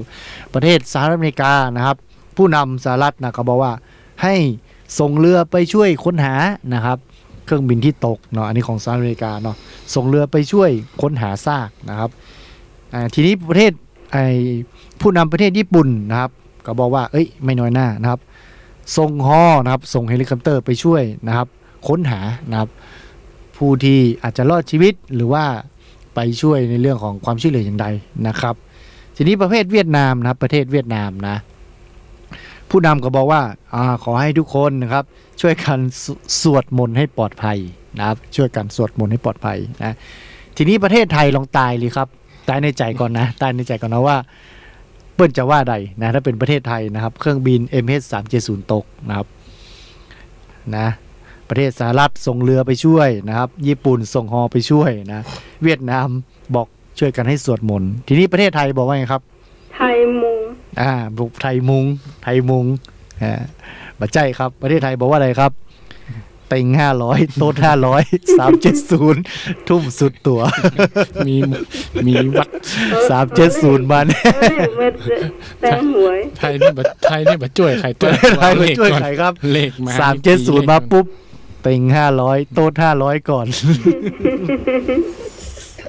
ท่านสมัครให้หัว สมัครชอบใจ ท่านสมัครนี่ถ้าได้เลขมานี่วิหารโบสถ์นี่ให้เอาเข้าก่อนแล้วเหรอมีมดเสียงมดเหรอ เอาโบสถ์ไปวางก่อนนวดนี้ทำมาได้แน่นะครับ จบเป็นเรื่องที่2ต่อไปนะครับผมมีใครจะมาแจมแทรกไหมท่านสมัครมีเรื่องตลกเลยเปล่าชีวิตนี้เคยหัวเราะอะไรไหมหัวเราะตลอดท่านสมัครสักเรื่องแทรกปีหนานไป สมัครสบายมาก สบายมากหัวเราะได้ทุกเรื่อง เราอ่อนเปิดโรงเรียนเปิดเทอมโอ้เพื่อนก็ส่งมาให้อาจารย์ส่งมาให้ร้องเพลงร้องแต่ร้องว่าจนตะโกนอ่ะปาไทย อันนี้ตลกเลยใช่ไหม เจ้า สรุป ไม่ได้ปิดเทอมมาหลายเดือน โควิดปิดโควิดคือเหงาเด็กเหงาพอแบบเปิดเทอมมาแรกปุ๊บแสดงพลังเลย แรงพลัง ประเทศไทย ครับ รวมเลือดเนื้อเพื่อชาติใครไม่ใช่นะครับ อันนี้ที่วัดที่โรงเรียนไหนท่าน โอ้โหนะส่งมาให้เพื่อน เอาเพื่อนส่งมาให้ไม่ใช่โรงเรียนวัดสวนดอกนะ หัวเราะไม่ใช่นะครับก็ขั้นจากพระสมัครไปนะครับ หัวเราะล้มไป10 ตลบ ผู้ฟังนะครับ มีอีก มีอีกเรื่องหนึ่ง ก็พาพระใหม่พาสมณเณรพาหลวงพี่รัศนนท์จันทร์สมเกียรติเนาะ อันนี้เหตุการณ์จริงนี่ ไปบิณฑบาตแล้วก็เนร แซวกันจังเลยอ่ะ แล้วก็ตัวกันไปเนาะเว้นห่างกันไป สักพักรถแก๊ปรถเครื่องมาอย่างไวนะนู่นมารถจอดกึกแล้วก็เอาขาตั้งแล้วก็ควักกระเป๋าหรือควักอันน่ะ อะไรคืออันน่ะ ก็นึกว่าปืนก็พอเกือบวิ่งอันเนาะก็นึกว่า เข้าใจไหมผู้ฟังไหม เขาตั้งสติกันเนาะทางหลวงพี่ทางเนนสมณเณรโอ้เนี่ยได้ก็ถวายปัจจัยเนาะคนละรูปละสาว ใจหายหมดเนาะ คือ มาอุปจาระอันนี้เป็นวันแรกที่ เราขับย้อนไปทางเดิมนะใหม่แล้วก็ขับย้อนไปทางเดิมอ่ะก็ขับไปไวอยู่นะ อันนี้เหตุการณ์จริง นะคือเป็นวันแรกที่มาบวชก็คือพี่นานก็บวชวันเดียววันแรกนะแล้วก็ไปบิณฑบาตนะทีนี้พระสมัครเดินนำหน้านะครับพระสมัครเดินนำหน้าแล้วก็พี่นานเดินตนที่2นะครับแล้วก็พระราชนนท์แล้วก็มีเนรเนาะทีนี้กำลังเดินลงวัดแล้วก็ประมาณ6 โมงเช้าเนาะเดินกันไปปุ๊บทีนี้ก็มีผู้ชายคนหนึ่งขี่มอเตอร์ไซค์มาปุ๊บแพนด้าฟูดหน้าตาทะมึงถึงมากสีเขียวปุ๊บก็งงคืออะไรตอนแรกก็ยังไม่ได้สังเกตว่าเกิดอะไรปุ๊บเสร็จแล้วแกก็ขี่รถปุ๊บมาตัดหน้าพระสมัครปุ๊บแล้วแกก็ปุ๊บลงจากมอเตอร์ไซค์มาแล้วก็ไม่พูดไม่จาปุ๊บแล้วก็ทำหน้าทะมึงถึงนานก็คิดในใจมือปืนจะมาเก็บพระสมัครหรือเปล่าวะ มาบิณฑบาตวันแรกนี่ไปทับเส้นทางใครหรือเปล่าปุ๊บก็หยุดชะงักปุ๊บเสร็จแล้วปุ๊บแกก็ควักออกมาปุ๊บก็คืออย่างที่พระสมัครว่านะครับแบงค์20เตรียมทำบุญ แต่หน้าตาทะมึงถึงมากส่วนว่าเป็นคนขับรถแก๊ปเนาะน่าจะส่งตอนเช้านะครับก็เป็นเรื่องที่น่าจะเซอร์ไพรส์ประหลาดใจพี่นานมากว่าหรือว่าพระสมัครมีคู่อริเยอะหรือเปล่า จะโดนเก็บตั้งแต่วันแรกแล้วนะครับหัวหน้าฝูงบินไปทำอะไรหรือเปล่านะหัวหน้าฝูงบินนะครับเป็นเรื่องตลกนะครับคำไปนะครับทีนี้ พี่หนา เป็น จะมี เกล็ดเล็กเกล็ดน้อย อ่า ก็ฝากไปถึงญาติโยมเวลาจะใส่บาตรหรือว่าจะทำบุญเนี่ยก็คือ ยิ้ ส่ ม ง มาสั สั ก ญ หน่ ญา อย ณส่ง ยิ้ สั ม ญ มา ญาณ สักหน่อยก็ดี ให้พ นะ ระสงฆ์องค์ข้าเจ้าหน่อย เออ ส่งซิกหน่อย อ่า เพราะตามรักนี้เวลาเดินผ่านก็นิมนต์ นิมนต์เจ้า นิมนต์เจ้าเพราะบางคนนี่แบบอู้บาจ่ายยังไงทุเจ้าเตียวกายไป4-5 ตนแล้วหลวงพ่อห้องปิกมาทุเจ้า จอด ทุเจ้าใส่เกียร์ถอยกับลำบากนะแล้วตั้งหน้ากันร้อยแน่ดีใส่พอเปิดฝาบาทไปแล้วนะ บางคนก็กั้ง บางคน ไล่มาตั้งแต่วัดหลวงพ่อเน้นพระอย่างมาหมด หลวงพี่จอด ไม่ใช่ มัน ขอนิมนต์ แม่นก็ต้องคือห้องนิมนต์ก่อนเนาะ นิม ก็ นต์ก่อนครับ แม่นนิมนต์ก่อน แล้วเวลาใส่บาตรก็พยายามสำรวมจิตสำรวมใจไอ้อย่างผ่านมาหน้าเนี่ยก็ไม่ต้องไปนึกถึงมัน มันก็มีเมื่อพรรษาก่อนบวชครั้งก่อนนี่ก็คือเป็นฝนก็ตกซิกๆเนี่ยเฮาก็กุมบาตรไป3 ตนก็มีผ้าน้อยตัวก้นเฮาเนี่ยนะเฮากำลังจะยะทาซัพพีเนาะแล้วฝนมันตกแค่นะมันมีโยมเปิ้นเลี้ยงหมา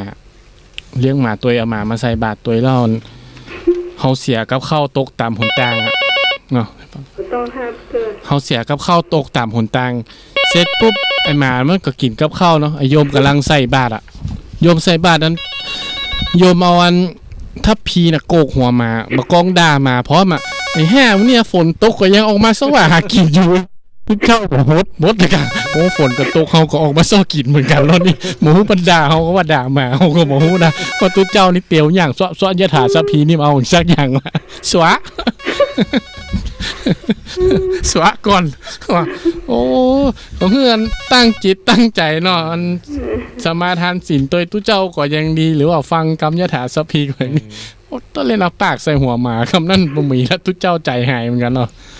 ฝนก็ตกอ่ะมานี่ออกมาสว่าหากินอยู่ว่ะโอ้นี่มันทุเจ้าล้วนๆเลยเนาะ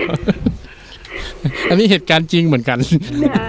ด่าใครกันแน่ ด่าใครกันแน่ เอามาไปอย่าง ทุเจ้าหยุมหมด หมา เขาด่าหมา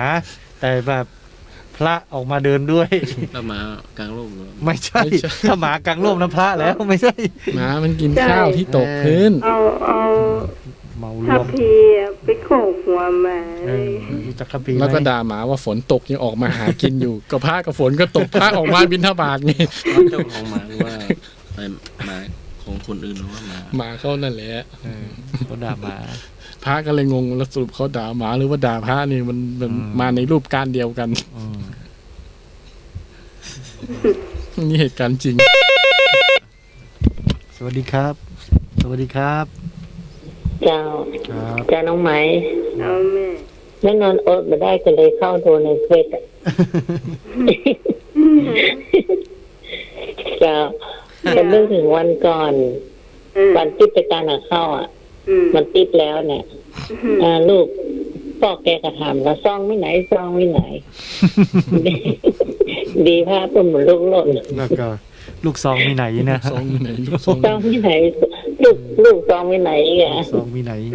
พระกำลังบินวันแรกปุ๊บเจอลูกซองนี่บอกไปเส้นนั่นละ ไม่นอนอดไม่ได้ขอพอสักคำเลยเข้าไปดูในเฟซกรรมจ้าเอาไม่นอนไม่น่ายนะจ้า จ้า จ้ามีป้าน้ำต้นไปหาหมอ เป็นความดันเบาหวานเนี่ยค่ะจ้าความดันขึ้นเบาหวานขึ้น แล้วหมอก็ถามว่ากินอะไรเนี่ยมาป้ากินกาแฟก่อยเนาะแล้วป้าบอกว่าเฮ้ยแม่กินกาแฟวันละ3 แก้วเนาะแล้วเป็นบอกว่าโอ้ยแม่ไปกินอย่างมากเลยเนาะเห็นกันนี่กินแค่เดียวกับพอเนอร์แล้วก็เอายาไปกิน2 อาทิตย์พิกมาใหม่เนาะแล้วก็พิกไปหาหมอแหมแล้วก็ไปตรวจดูความดันเบาหวานก็มีเหมือนเดิมนะก็ว่าป้าลดอันกาแฟลงก่อยแม่ก็ลดเหลือแก้วเดียวเท่าไหร่เนาะใช่แม่ลดด้านไหนแม่แก้วอุ้ยหัวเจียวก็หัวแม่แก้วใหญ่เลยแม่อ่อนกาแฟใส่เลย3 ซองคำเดียวแม่กินแก้วเดียวตะไก่จ้ะคนบอกให้โลดแกก็โลดแล้วแกเอาไปรวมกันเป็นแก้วเดียวอ่ะ รวดเดียวเลยยันเนาะ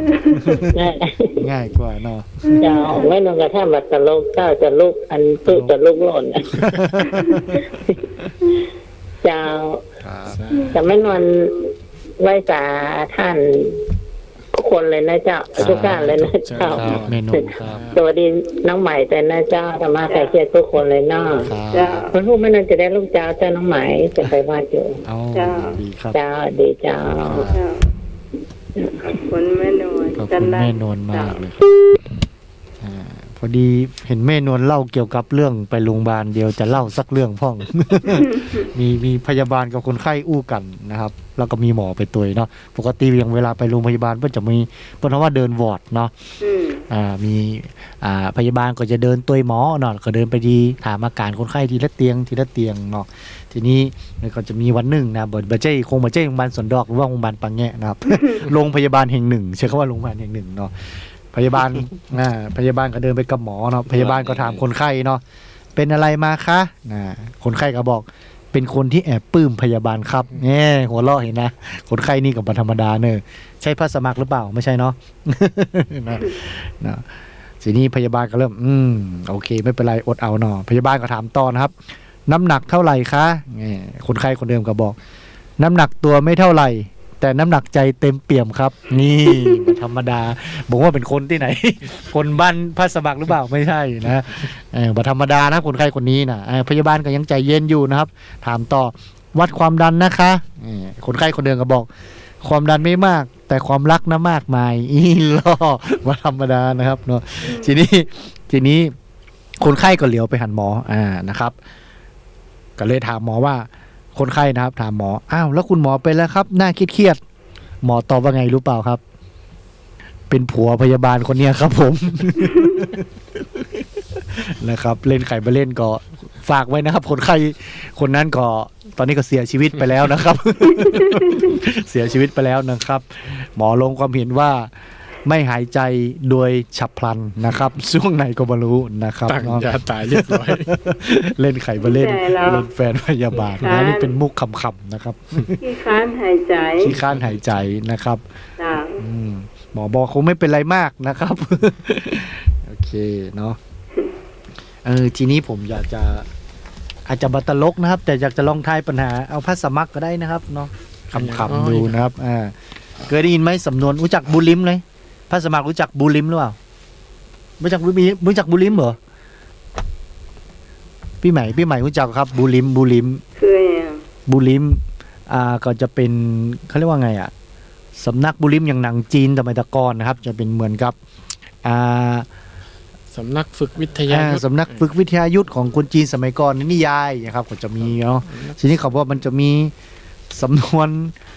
ต่างๆนะครับที่ฝึกไว้นะหรือว่าที่เป็นสอนไว้นะครับ อาจจะเป็นแบบลักษณะที่ว่าคำพังเพยเหมือนบ้านเฮาอีเนาะผมจะตายพระสมัครเนี่ยครับผมตายไปพระสมัครต้องต่อนะเขาบอกกระบี่ไม่ได้อยู่ที่ใจและอะไรต่อกระบี่ไม่ได้อยู่ที่ใจและอะไร กระ ต่อ บี่ไร้ทิมทาน กระบี่ไร้เทียมทานนะเขาบอกกระบี่ไม่ได้อยู่ที่ใจแต่อยู่ถัดไปจากพังงานะครับเข้าใจไหมกระบี่ไม่ได้อยู่ที่ใจแต่มันอยู่ถัดไปจากพังงาใจเปล่าไม่เห็นลงศพไม่เห็นลงศพคืออะไร ไม่ล้างน้ำตา ไม่ใช่ครับ ไม่เห็นลงศพมาผิดศาลานะครับผมไม่เห็นลงศพมาผิดศาลานะครับ พูนเป็นอยู่ใต้วัดพูน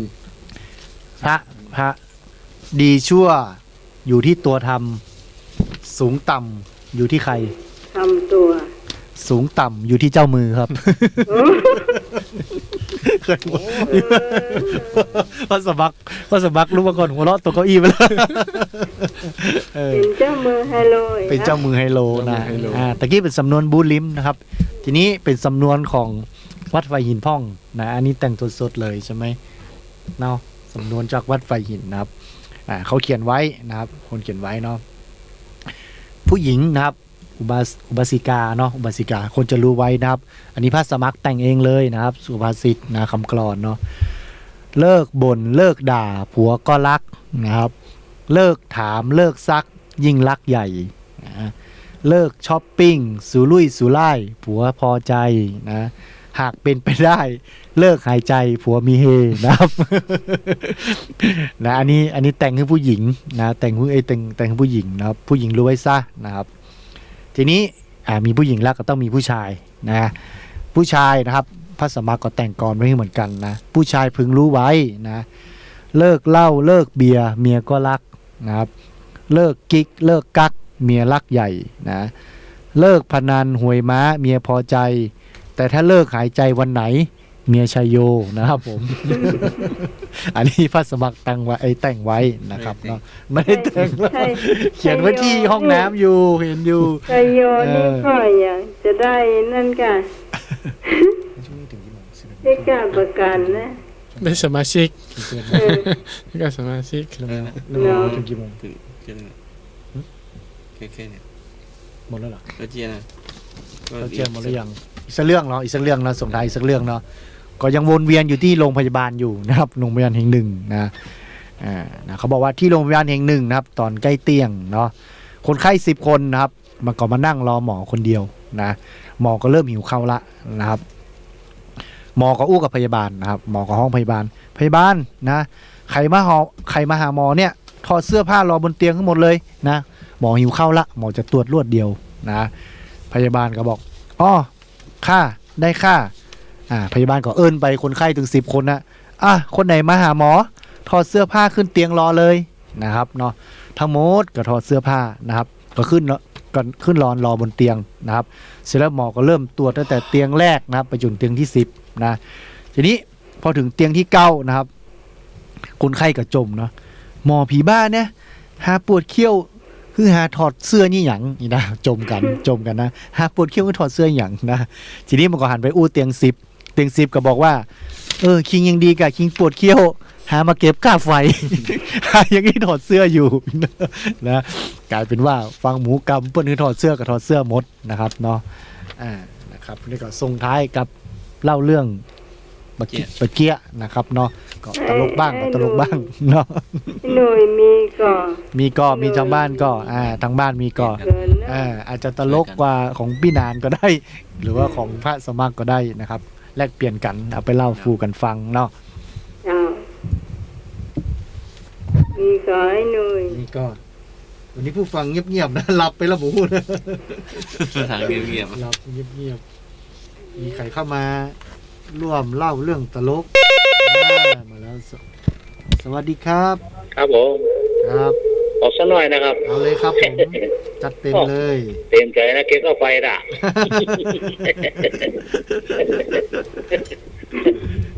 เก็บเข้าไฟไปนอนบนเตียงหมด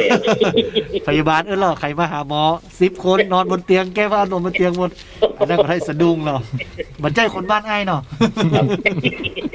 ใจหัวชอบใจหรือว่าเป็นแม่นอ้ายหาอบเสาหน้าล่ะเก็บกาไฟบ่ได้ก็ถอดเสื้อเนาะอันนี้ก็เตี้ยน้อยเลยนะครับไปโกนเงินเนี่ยกะโกน500ไปส่งโคตรเพื่อนหรอเพื่อนมาจ้างโคตร500ออกมา300เดือดโอ้ยังเอา500ออกมา300เพื่อนว่ามันให้หักกลางเข้าไปหรอไอ้นี่มันเนี่ยหักหัวคิวกะเสียเพื่อนมาโกน500แล้วเพื่อนมาออกมาจ้างออกมา300โอ้นี่แหนม200ไม่ให้หักนี่เข้าไปหรอกไอ้นี่มันไม่ใช่หักหน้าตู้เนาะไม่ใช่หักหน้าซองเนาะไอ้นี่แบงค์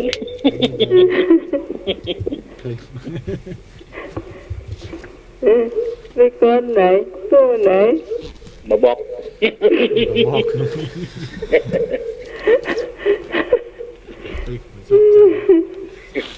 ครับขอบคุณครับผมครับผมครับมีท่านผู้ฟังคนใดอยากจะมาตู้ไหนก็บอกตู้แถวสันติธรรมมั้งมีก็ท่านผู้ฟังทางบ้านเรื่องจากเพื่อนเล่าเรื่องตัวเองเรื่องจากที่ไหนก็ได้ครับมาเล่าสู่กันฟังเนาะจ้าพี่ใหม่นี่ก็ไม่พัฒนาเรื่องเล่าเชี่ย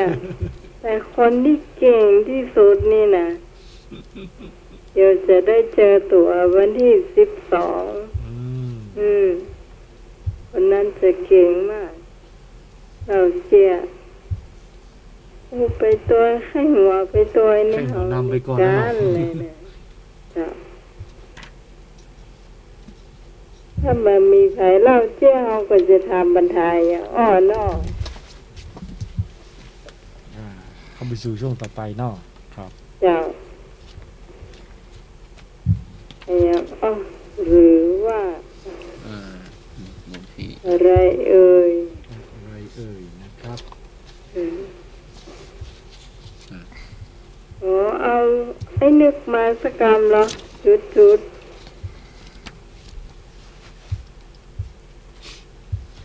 ขอให้นึกนี่จำเน้นนะอันนี้อ่านนะทอ ถามปัญหาเลยมันเริ่ม มาเลย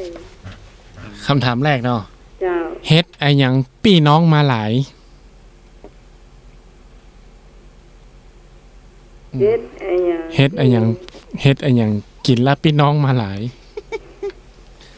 เฮ็ดท็อป เหมือนนักเตี้ย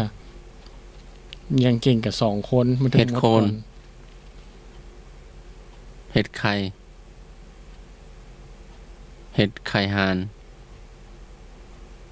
เคยทาน เห็ดหูหนู ไม่ใช่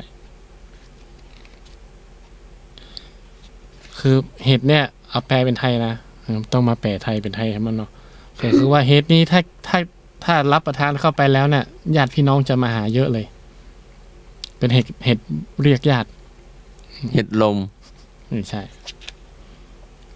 ช่วยกันเลยหลวงพี่ พี่ใหม่ฮู้ก็ครับ ท่านดรสมเกียรติช่วยตอบ อันนี้ก็ไม่ อ่า มีเฮ็ดรวมเพื่อน ช่วยตอบหน่อย ไข่หมูพ่อ 053-226-058 เฮ็ดอะไรอย่างพี่น้องมาหลาย มีท่านผู้ฟังคนใดตอบได้ก็อ่า เฮ็ดห้า สวัสดีครับเฮ็ดหยังครับฮัลโหล เจ้า ครับเฮ็ดหยังครับฮัลโหล เจ้าสวัสดีเจ้า ฮัลโหลสวัสดีครับ ได้ยินก่อนสวัสดีตอน5 ทุ่มไป ทุ่มครึ่ง ขออนุญาตวางสายนะเจ้า สวัสดีครับ สวัสดีครับ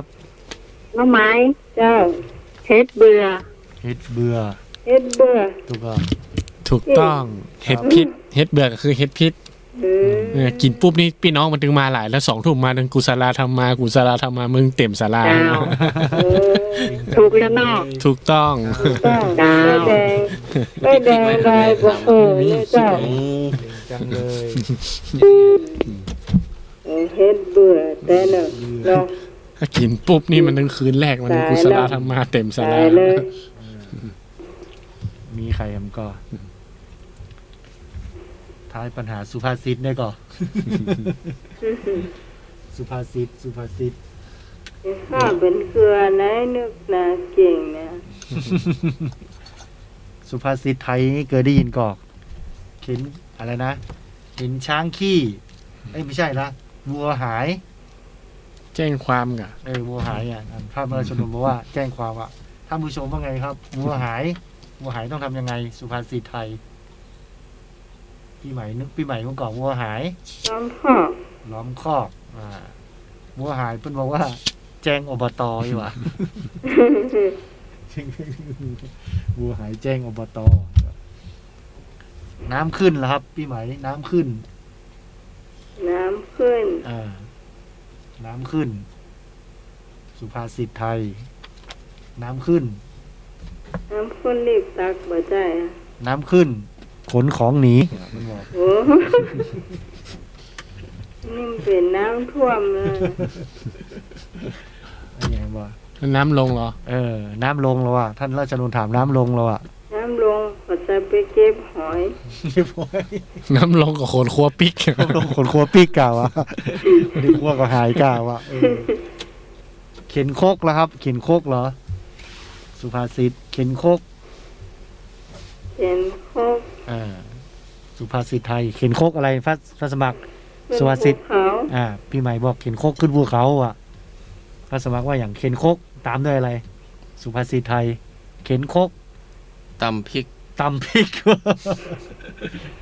พันชัยเขาบอกเข็นโคกเหนื่อย สมัครยังงง งง ต งงอยู่ ำตำพริกแดง ตำพริกเนี่ย เหนื่อยไปแล้วจะมาตำพริกทำไม เหนื่อยสุภาษิตอ่ะท่านเคยเรียนไหมสุภาษิตไทยอ่ะสุภาษิตไทยอ่ะเปิดเสิร์ชหน่อย ใครมีใครอีกไหมเล่าปัญหาถามปัญหาหน่อยทายปัญหามาหน่อยนะครับโทรเข้ามาได้เลยนะนี่ก็เริ่มหมกมุดยิ่งดึกยิ่งหมดมุดกันละ วาตภัย วัตภัยว าตภัยนี่เป็นห้องไหวลมเนาะ วัตภัยเป็นว่าอย่างนี้ว่า อันนี้ครับ ลมเนาะ ครับวัตภัยลม ถ้าไฟไหม้เหรอ ไฟไหม้อีกาต้องถามอีกว่า ถ้าวัตภัยเรียกว่าอะไรใช่ไหม ถ้าไฟไหม้สองเหรอ ห้องรถดับเพลิง ห้องรถดับเพลิง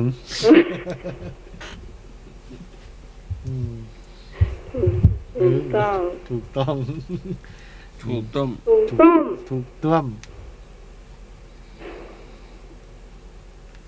ผู้ฟังเริ่มเงียบลง เข้าใจเนาะเข้าใจมาช่วยเฮาเข้าใจเฮาโดนลุม โดน เดี๋ยว ลุ นี้ มนะประเดี๋ยวเนี่ยผู้ฟังมาช่วยพี่ใหม่หน่อยนะครับ พี่ใหม่หน่อย เจอคำถามสุภาษิตไปนี่ครูสอนภาษาไทย ถึงขั้นต้องถามว่าจบจากที่ไหนมา นะครับ สอนนักศึกษาอีกาสอนละออนอีกาอีเนาะ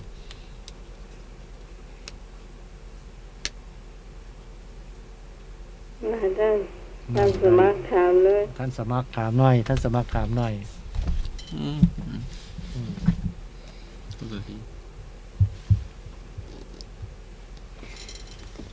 เขียวเหมือนพระอินทร์บินอย่างนกเหล็ก สอน ไม่ใช่เหล็ก สอนปักอก เหล็ก เหล็กเสียบอก เสียบอกว่านก ก็บ่ ก็บ่ใช่ คือแมงอะหยัง คือเมงอะหยัง คือแมงอะหยัง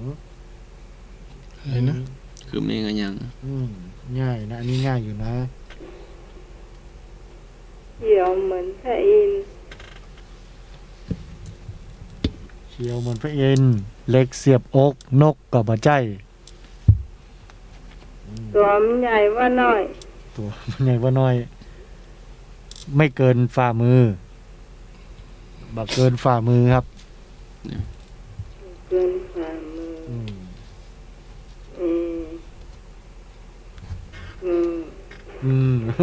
แมง แมงครับ แมงพับก็บ่ใจเนาะ แมงทับกับบ่ใช่ใช่ไหมครับท่านผู้สมัคร ถูกต้อง ถูกต้องว่า ถูกต้องเนาะ ถูกต้องแล้วเดี๋ยวนี้เล่นกัน4 คนนะครับเดี๋ยวนี้ ผู้ฟัง ผู้ฟังมาช่วยเอาใหม่ ฟังมาช่วยหน่อย โดนลุมครับ โดนฟังไฟหินลุม 2 ตีนสี4 ตีนจำน้ำบวกบ่กิน มากินน้ำหนอง 2 ตีนสี4 ตีนจำน้ำบวกบ่กิน มากินน้ำหนอง โอ้โห อันนี้ฟังบ่ใครหูเรื่องนะนี่ว่าใหม่เด้อ ว่างใหม่ด้วยว่า คนละนะ ท่านสมัครว่าใหม่แล้ว บนแล้วนะ เอาใกล้ อันไหน ท่าน ๆคำถามคำตอบ ถามใหม่ทำไม ถามชัดๆใกล้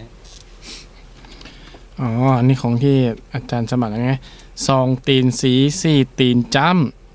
น้ำบวกบ่กินมากินน้ำหนอง ๆใบให้เพื่อน แมงอะหยังอ้อ2 ตีน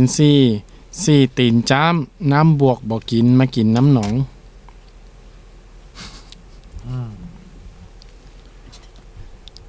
สมแล้วที่อาจารย์สมัครงงเรายังงงเลย สี่ตีนจ้ ต้องเป็นคำถามเมืองๆเลย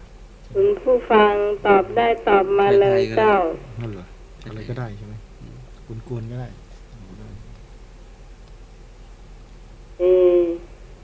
มันเป็นของใจก็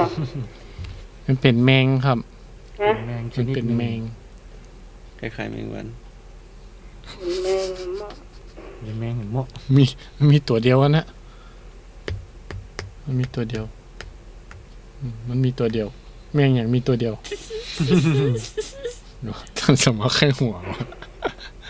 แมงอย่างมีตัวเดียว แมงอะไรมีตัวเดียวอะอาจารย์สมัคร ตัวเองเป็นคนตั้งคำถามไม่ใช่ ตัวน้อยตัวใหญ่ ตัวมอกบ่หายพอดีนะมอกปลายนิ้วก้อยนะจีน้อยก็ไปอะแมงคนไทยห้องแมงมึน มันจะมึนๆหน่อย มันมีอยู่ตัวเดียวแมงเนี่ย คล้ายๆพึ่งใบ กำปุ้ง ฮะ กำปุ้งก็ คล้ายๆพึ่งคล้ายๆพึ่ง ก็ ใกล้แล้วไล่ไปเรื่อยๆนม แสน มาตอมกินข้าว แสน มาตองกิ จั น ก ข้า แส วน มาตอมตอนกินข้าว แมงวัน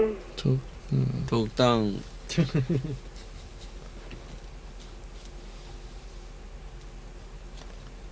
ให้หยังต่อ ไข่อันหยังที่บ่ใช่ไข่ของตัวเก่า ไข่ไอ้อย่างที่ไม่ใช่ของตัวเข้า ไข่อันหยังมี ไข่ที่ไม่ใช่ของ ตอบเลยถูกผิดไป ตอบมาเลย ไข่เปิ้ลไข่มันไข่หงส์ ไข่แมงมัน ใช่ ไม่ใช่ไข่หายไข่อ่า ช่วยกัน สวัสดีครับ สวัสดีครับ ต้องหมายให้แม่ตอบกอก อ่า ตอบกอก เจ้า อืม ไข่แมงโงนไข่ขางนั่นเนาะ ไอ้ขางถูกต้องเจ้า ไข่ เจ้า ขางอ๋อขางไว้ เอาพอมันยำมันน่ะ แสดงว่ามีคนอยู่กับเฮาอยู่ มีคนอยู่กับเฮาอยู่นะอืม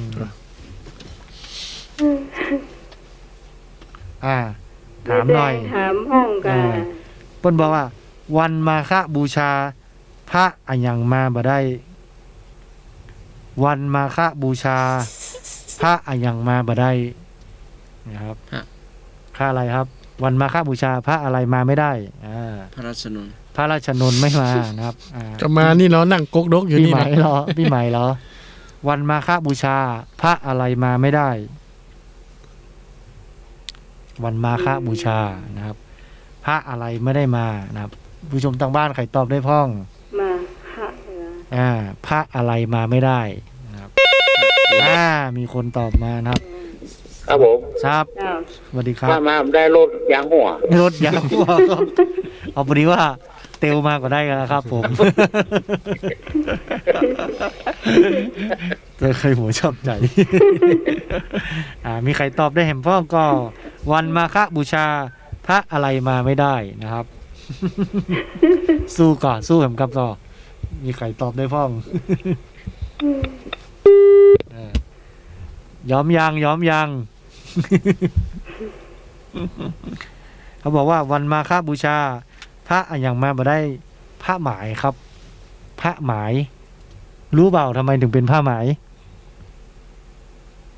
ว่าอย่าง ก็เพราะว่าวันมาฆบูชา พระจะมาโดยไม่ได้นัดหมาย ผ้าหมายก็เลยมาบ่ได้เพราะเพิ่นบ่ได้นัดผ้าหมายไว้ คนอื่นเพิ่นมากันหมดยกเว้นผ้าหมาย บ่ได้นัดหมาย คำตอบนี้ต้องบดีกีฮักเกิด คว้างมาที่กุฏิพระสมัครเลยนะครับ ผม กุฏิเบอร์อะไรเอาผมก็ชอบใจเอา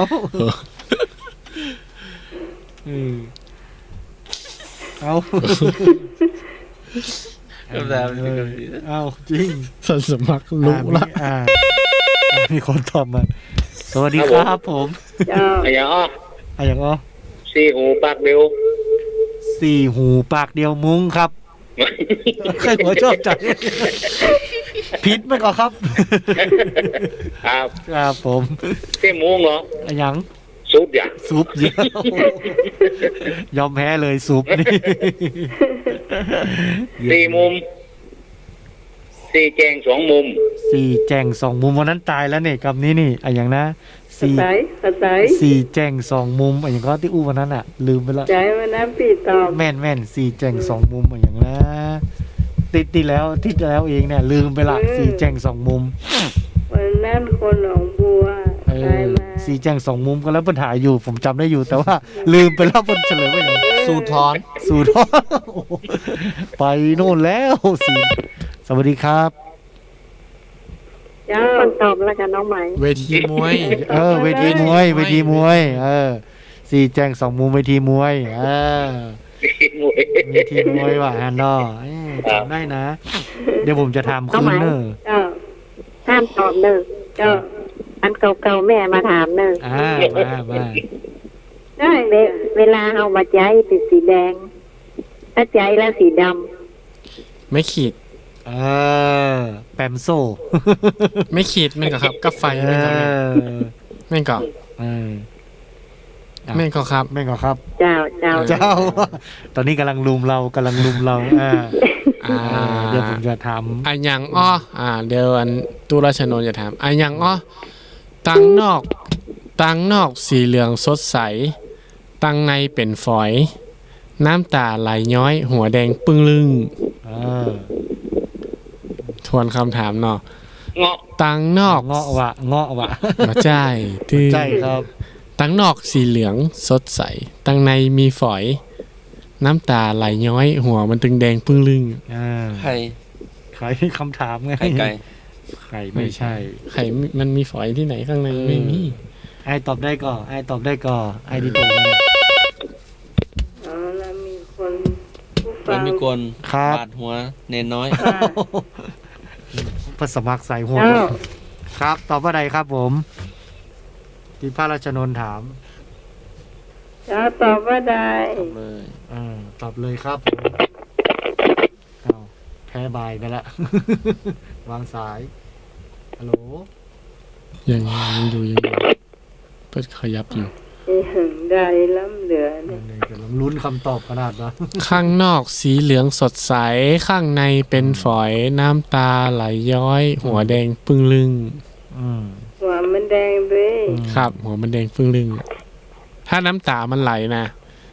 ถ้าหัวมันแดงแล้วน้ำตามันดึงไหลละ จ้ะ โคมไฟ ทั้งนอกสีเหลือง รถแก๊ปเรากินเรื่องของใจ เป็นของใช้ เป็นของใช้ สมัยใหม่หรือส เตีย มัย น ก่อน เตียน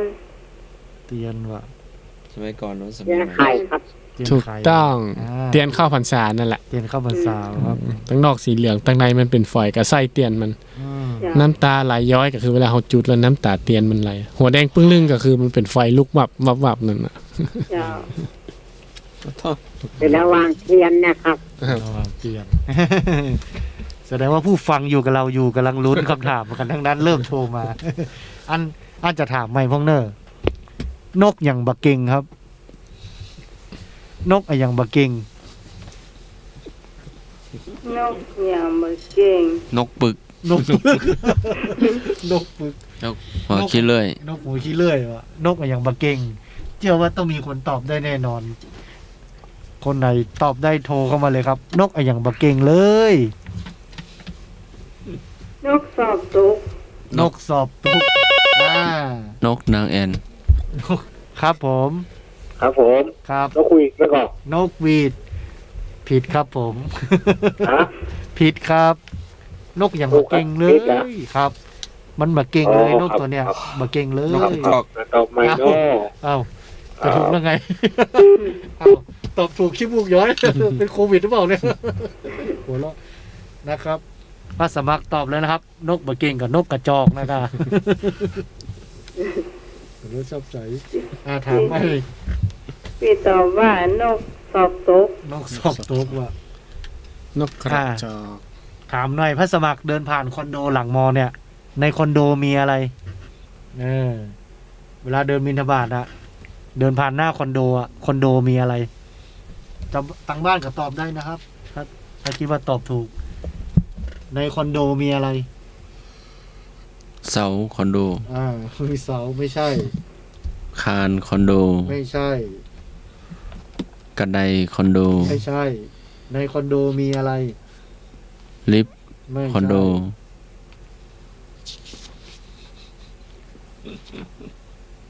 คอนโดมีอะไร ในคอนโดมีอะไร ก็มีเนียมไง เอาก็คอนโดมีเนียมไง ใช่ไหม ทางบ้านอึ้งทางบ้านอึ้งเล่นอย่างกันเนี่ย ทางบ้านมองถามมันข้อ ให้นึกหายแซ่บ ไอ้นี่หายแซบกำลังกึดอยู่แล้ว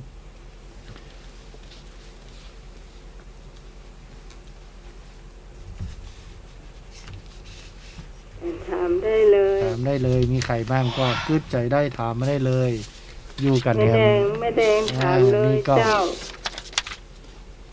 ช่วยกันตึงที่สุด อืม เพื่อความเพลิดเพลินและประโยชน์สุขเนอะ เพื่อประโยชน์สุข เดี๋ยวคนอื่น ด้วย นี่ มี ค คน วาม ทาง สุข บ้านห้ามตอบเจ้าเนอะ หี หีบน้อยๆใส่ผ้าเหลือง คนทั้งเมืองขายไม่ออก หีบน้อยๆอะไรอย่างก็ หีบน้อยๆใส่ผ้าเหลือง คนทั้งเมืองขายไม่ออก เคยโดนถามอยู่แต่ลืมคำตอบจริง มันเป็นคำถามนานมากแล้วหีบน้อยๆใส่ผ้าเหลือง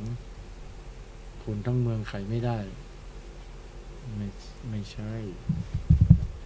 ไม่ใช่ ตอบดีท่านสมัครตอบดีอะไรอ่ะ ตอบดี ให้อยู่ทางบ้าน อืม แล้วหรือว่าให้หลวงพี่ ใครตอบได้โทรมาเลย คนทางบ้านตอบได้แน่นอน อีอ่า สวัสดีครับ ส น้อ วัส ย ดี นึก ครับ ใครแม่นก็ครับ ใคร ครับถูกต้อง ใช่ ครับ แม่นแล้ว แม่นเล ไอ้ ย นึกมีคำถามกะ มาเมเตอร์ครับ เออ นั่น ครับมี แล้วก็ฟังเปิ้ลอากาศฟังเปิ้ล ฟังเพื่อน ตอบถูกพ่องก็ ผมยังมาเมครับ ฟังเพื่อนแล้วลักให้หัวเนาะ ว่าเกินละก็เป็นเรื่องวันตลอดแต่ลูก อืมปลายังบรับบนอนครับ การนกเขา ปลาอะไรไม่หลับไม่นอน ตา ปลาอะไรไม่หลับไม่นอน ปลาทะเล ปลาทะเลวะไม่ใช่ ปลาอะไรไม่หลับไม่นอน ปลาเป็น ไม่ใช่ น้ำร้อนปลาเป็นน้ำเย็นปลา ไม่ใช่ ตา ทางบ้านไตถูกก่อนสวัสดีครับ ครับผม ครับปลายังครับ ปลาเข้าไป45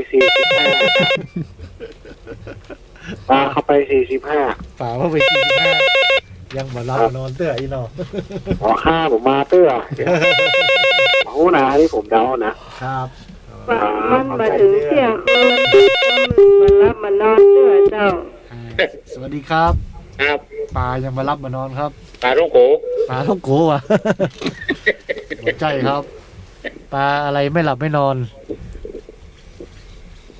ยอมกันหรือยังยอมกันหรือยัง ปลาติดเกม ไม่ใช่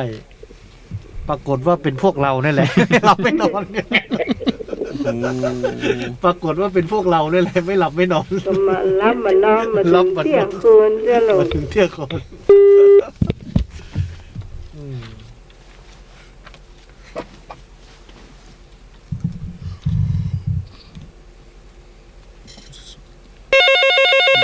สู้ สวัสดีครับผม เนี่ยอ๋อ อ๋อ หมูเตือน ยืนต่ำนั่งสูง ๆ ครับ ยืนต่ำนั่งสูง หมา เออเนี่ยเป็นหูกันนะอันนี้ตอบคำถามไม่หนอครับเหมือนจะมาด่าไขมันก่อน แม่นก็ครับคำตอบถูกก็ ครับ โอ้ ก็มาเฮาก็เมือง มัน เมืองอ่ะ เมือง บัใจตัวที่มันโดนปากหน้าตัวเจ้าฮะเนาะ คนละตัวกันเนาะ คนละตัวเนาะ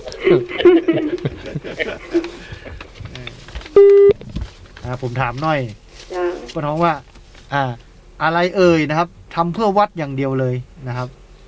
อะไรเอ่ยทำเพื่อวัดอย่างเดียวเลยนะท่านอยู่วัดมานานลองบอกดิอะไรเอ่ยทำเพื่อวัดอย่างเดียวเลย ผมเนี่ยแหละ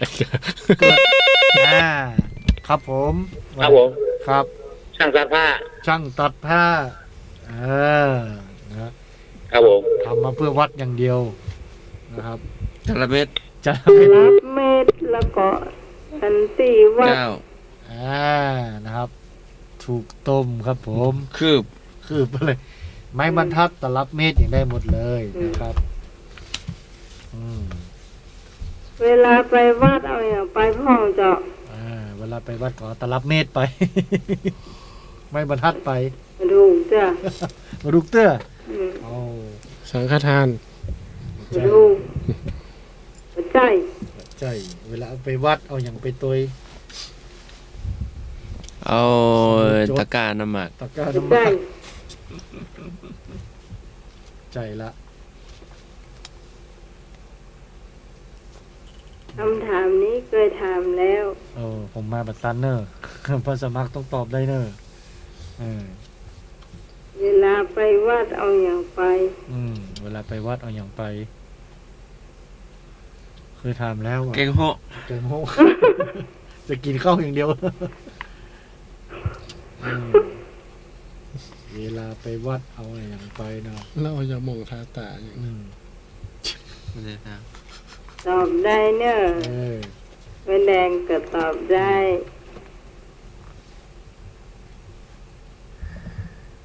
ใครตอบได้พ้องอาจจะสยาม มาแล้ว ครับ ครับผม ก่อนเตานะครับ ว่า น้ำหยาด น้ำหยาดแม่นก็ ปะทูบัวเนอะ ญาติได้อย่างแหม น้ำหยาดเอาอย่างแหมวะ ได้อย่างแหม นี่ผมขึ้นหมอเฮ้ยมีกันขึ้นแต่กันน้ำหยาด มันก็มีหมดอ่ะ ที่วัดก็มีเหรอน้ำหยาดอ่ะ วัดก็มันก็มีขันก็ตอกดอกไม้ถูกเทียนน้ำยาเรือเวลาจะไปวัดอ่ะเนาะ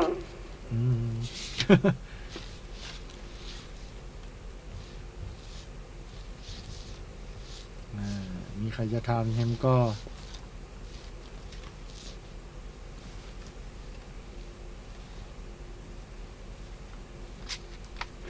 น้ำทุ่งน้อยห้อยปลายไม้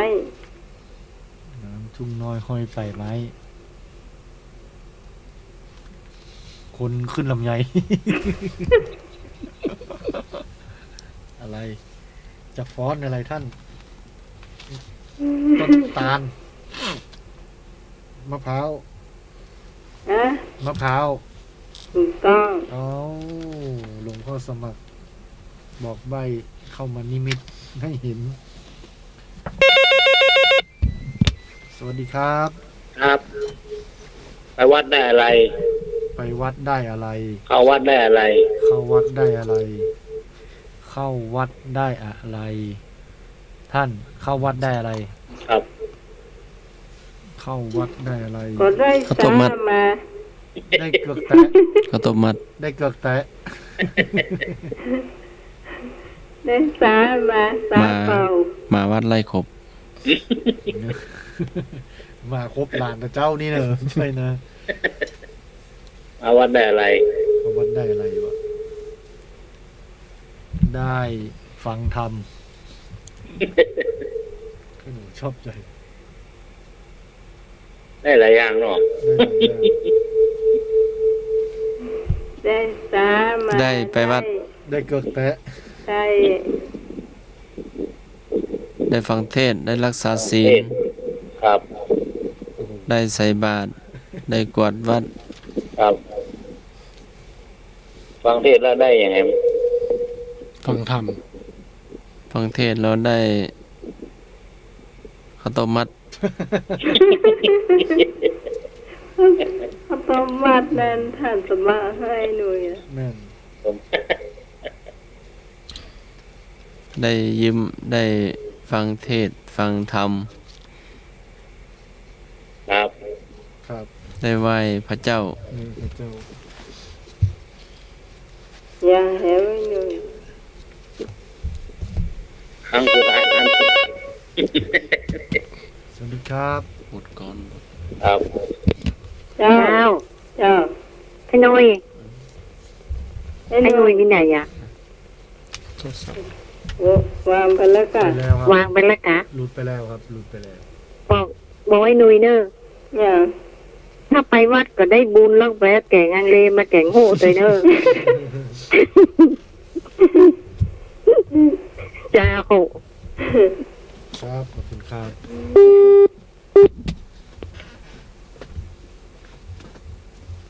นี่ก็มีใครจะไปวัดไปอย่างนั้นก็ นี่ก็มีใครจะไปวัดไปอย่างนั้นก็ ยิ่งตัดยิ่งยาว ถนนครับ ยิ่งสาวยิ่งสั้น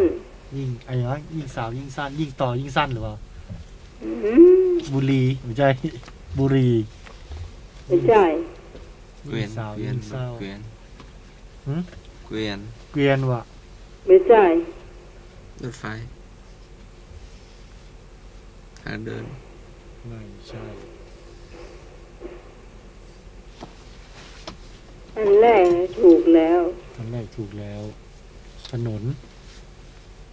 ยิ่งสาวยิ่งสั้น ยิ่งสาวยิ่งสั้น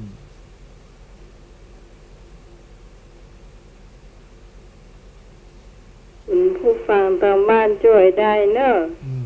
ที่บ้านช่วยไดเนอร์ยิ่งสาวยิ่งสั้น อืม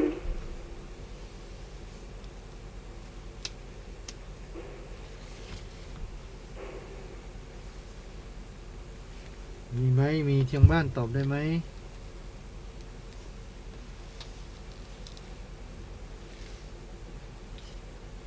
ไม่มี บอกใบเขาก็ได้ ก่อนเขาคนเขาชอบไปเอาน้ำพุหาไปที่น้ำบ่อ ครับว่าละ ไว้เนี่ย สาวน้ำทุ่ง นั่นแหละ โอ้โห เป็นสาวน้ำทุ่งนะ เกิดบัตัน ถูกแล้วสาวมันขึ้นมาก็สั้นไปนะคะ ไปสั้นไปนะ ขึ้นมาถึงน้ำพุคนน้ำใสเลยซุปในดินกินบ่ได้ สุกในดินกินบ่ได้ มันอลู มันน่ะรู้ ได้ มันอะไร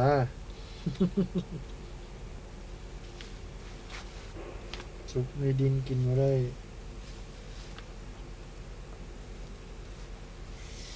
มะพร้าวแก้ว ไม่ใช่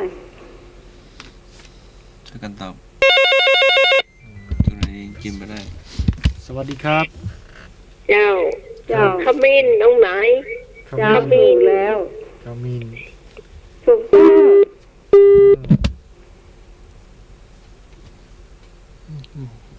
มาไปยาถามแฮม ถ้าไปโรงแรมห้องอย่างคนจีนเข้ามาได้ครับ ถ้าไปอ่า รับแขกเจ้า โอ้โห เก่งแต่มุกนี้ อ่ะใกล้เวลาแล้วเนาะ อำลา ครับ ช่วงอำลาบอกพูดเลยเนาะช่วงตอบคำถามก็น่าจะพอสนุกสนานสำหรับวันนี้แล้วนะครับใช่ไหมอันนี้ก็ใกล้ช่วงอำลาแล้วเนาะส่งท้ายนะครับ คุณผู้ฟังท่านไหนมารับไปนอนเตื้อก็มาลานก่อนเนาะ โทรเข้ามาลากันได้นะครับ ก่อน เว เข้าพร ลาร ษาพรุ่งนี้ 7 นาที เห็น7 นาที มาลากันก่อน ค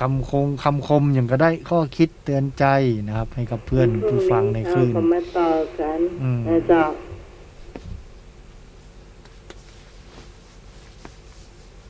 นี่ก็ท่านผู้ฟังคนได้มารับ ดีเจจะรับกันละสี่คน ดีเจหาไว้บ่อย ดีเจหาวอดแล้วอะพรุ่งนี้นักบินต้องออกบินแต่เช้า3 รูป 2 รูป ได้มาหมดแล้ว หมดว่าเลย ผู้ช่วยนักบินขอรับก่อนนะ สึกละผู้ช่วยนักบินขอนอนสัก6 โมงมาเลย สวัสดี ส ค วั รั ส บ ดีครับ ครับผม ผมขออวยพรทุกท่านนะครับ ขอให้นอนรับฝันดี เจ้า อยู่ดีมีสุขเหมือนกันทุกท่านทุกคนนะครับ ครับขอบคุณครับ สวัสดีครับ สวัสดีครับขอบคุณครั ขอ บบ คุณเจ้าไอ้นึกต่อให้ ท่านผู้ฟังคนใดแห่งจะมาอวยพรดีเจหรือว่าเพื่อนที่ฟังขึ้นและสวัสดีครับ ครับการอาจารย์ท่านรูปนะครับ สาธุ ใหม่นะครับ สาธุ ธรรมะเกียรติทุกท่านนะครับรับดีกว่านี้นะครับลดละเลิกเข้าภาษาแล้วครับ ครับผมครับ รถบ้านเลิกเข้าต้องกิน ครับขอบคุณครับผ ครับ ม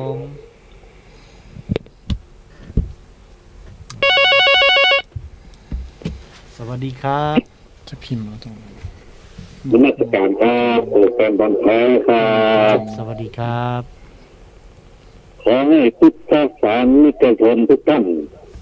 จงมีอายุวันนะสุขะพระพระสารสมบัติ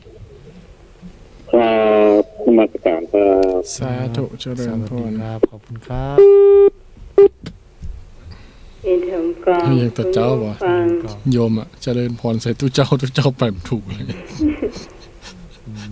แต่เจ้าเดิน ท ไกล บาทแต่เจ้า บิณฑบาตแต่เจ้า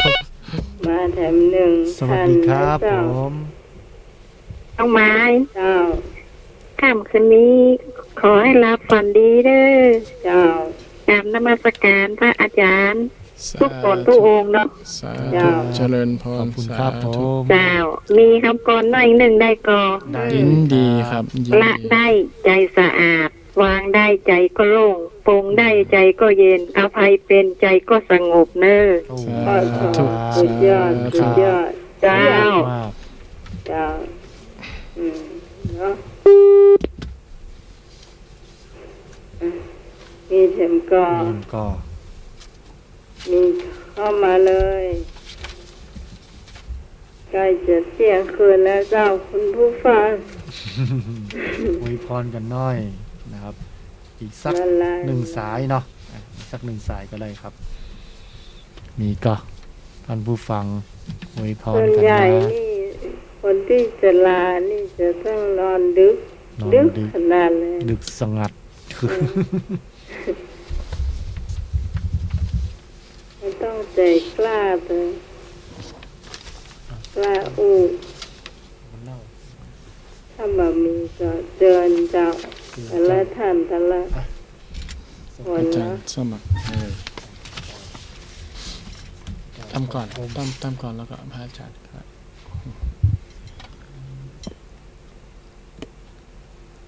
นัตถิจิตเตปะสันนามหิอปกานามทักขินา เมื่อจิตเลื่อมใสแล้วทักขินาทานชื่อว่าน้อยย่อมไม่มีค่ำคืนนี้ผิดพลาดประการใดก็กราบขอสมาภัยพระเทรานุเทระครูบาอาจารย์ตัวเนื้อไหว้พระสวดมนต์นั่งสมาธิหยาดน้ำหลับเป็นสุขตื่นเป็นสุขขอเจริญพรต่อไปหลวงพี่รัชนนท์ ก่อนจะนอนแม่สอนเอาไว้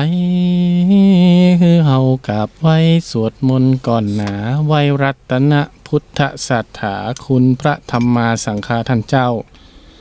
คุณแห่งปิตามารดาจอมเงาเป็นดังชัดเงาห่มไม้คือเอาบุปผามาลาดอกไม้พร้อมถูบเทียนไว้ปูจา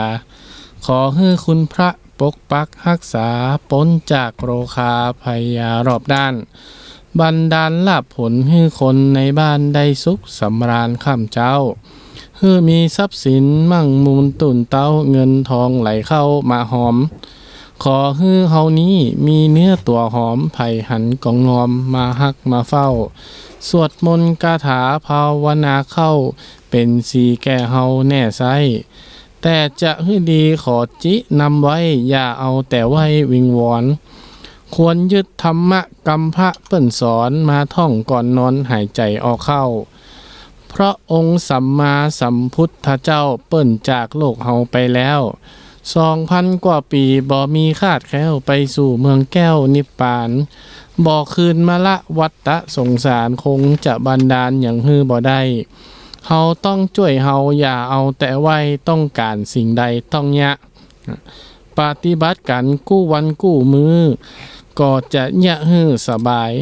สาธยายมาหลายบ่น้อยขอจบก่อนเน้อสาธุข้าวจ้อยนายเหยสาธุโนพันเตวะ ก็ขออำนวยอวยพรเนี่ยก็คือญาติโยมมิตรแก้วสหายคำทุกท่านที่ได้ติดตามรับชมรับฟังกันมาจนถึงเวลาอันแก่สมควรแล้วเนาะก็คือนอนรับฝันดีเอวังด้วยประการละชนี้แลพี่นันครับผมก็ขอให้ทุกคนนะครับที่ฟังขึ้นธรรมะคลายเครียดนะครับขอให้รับได้เงิน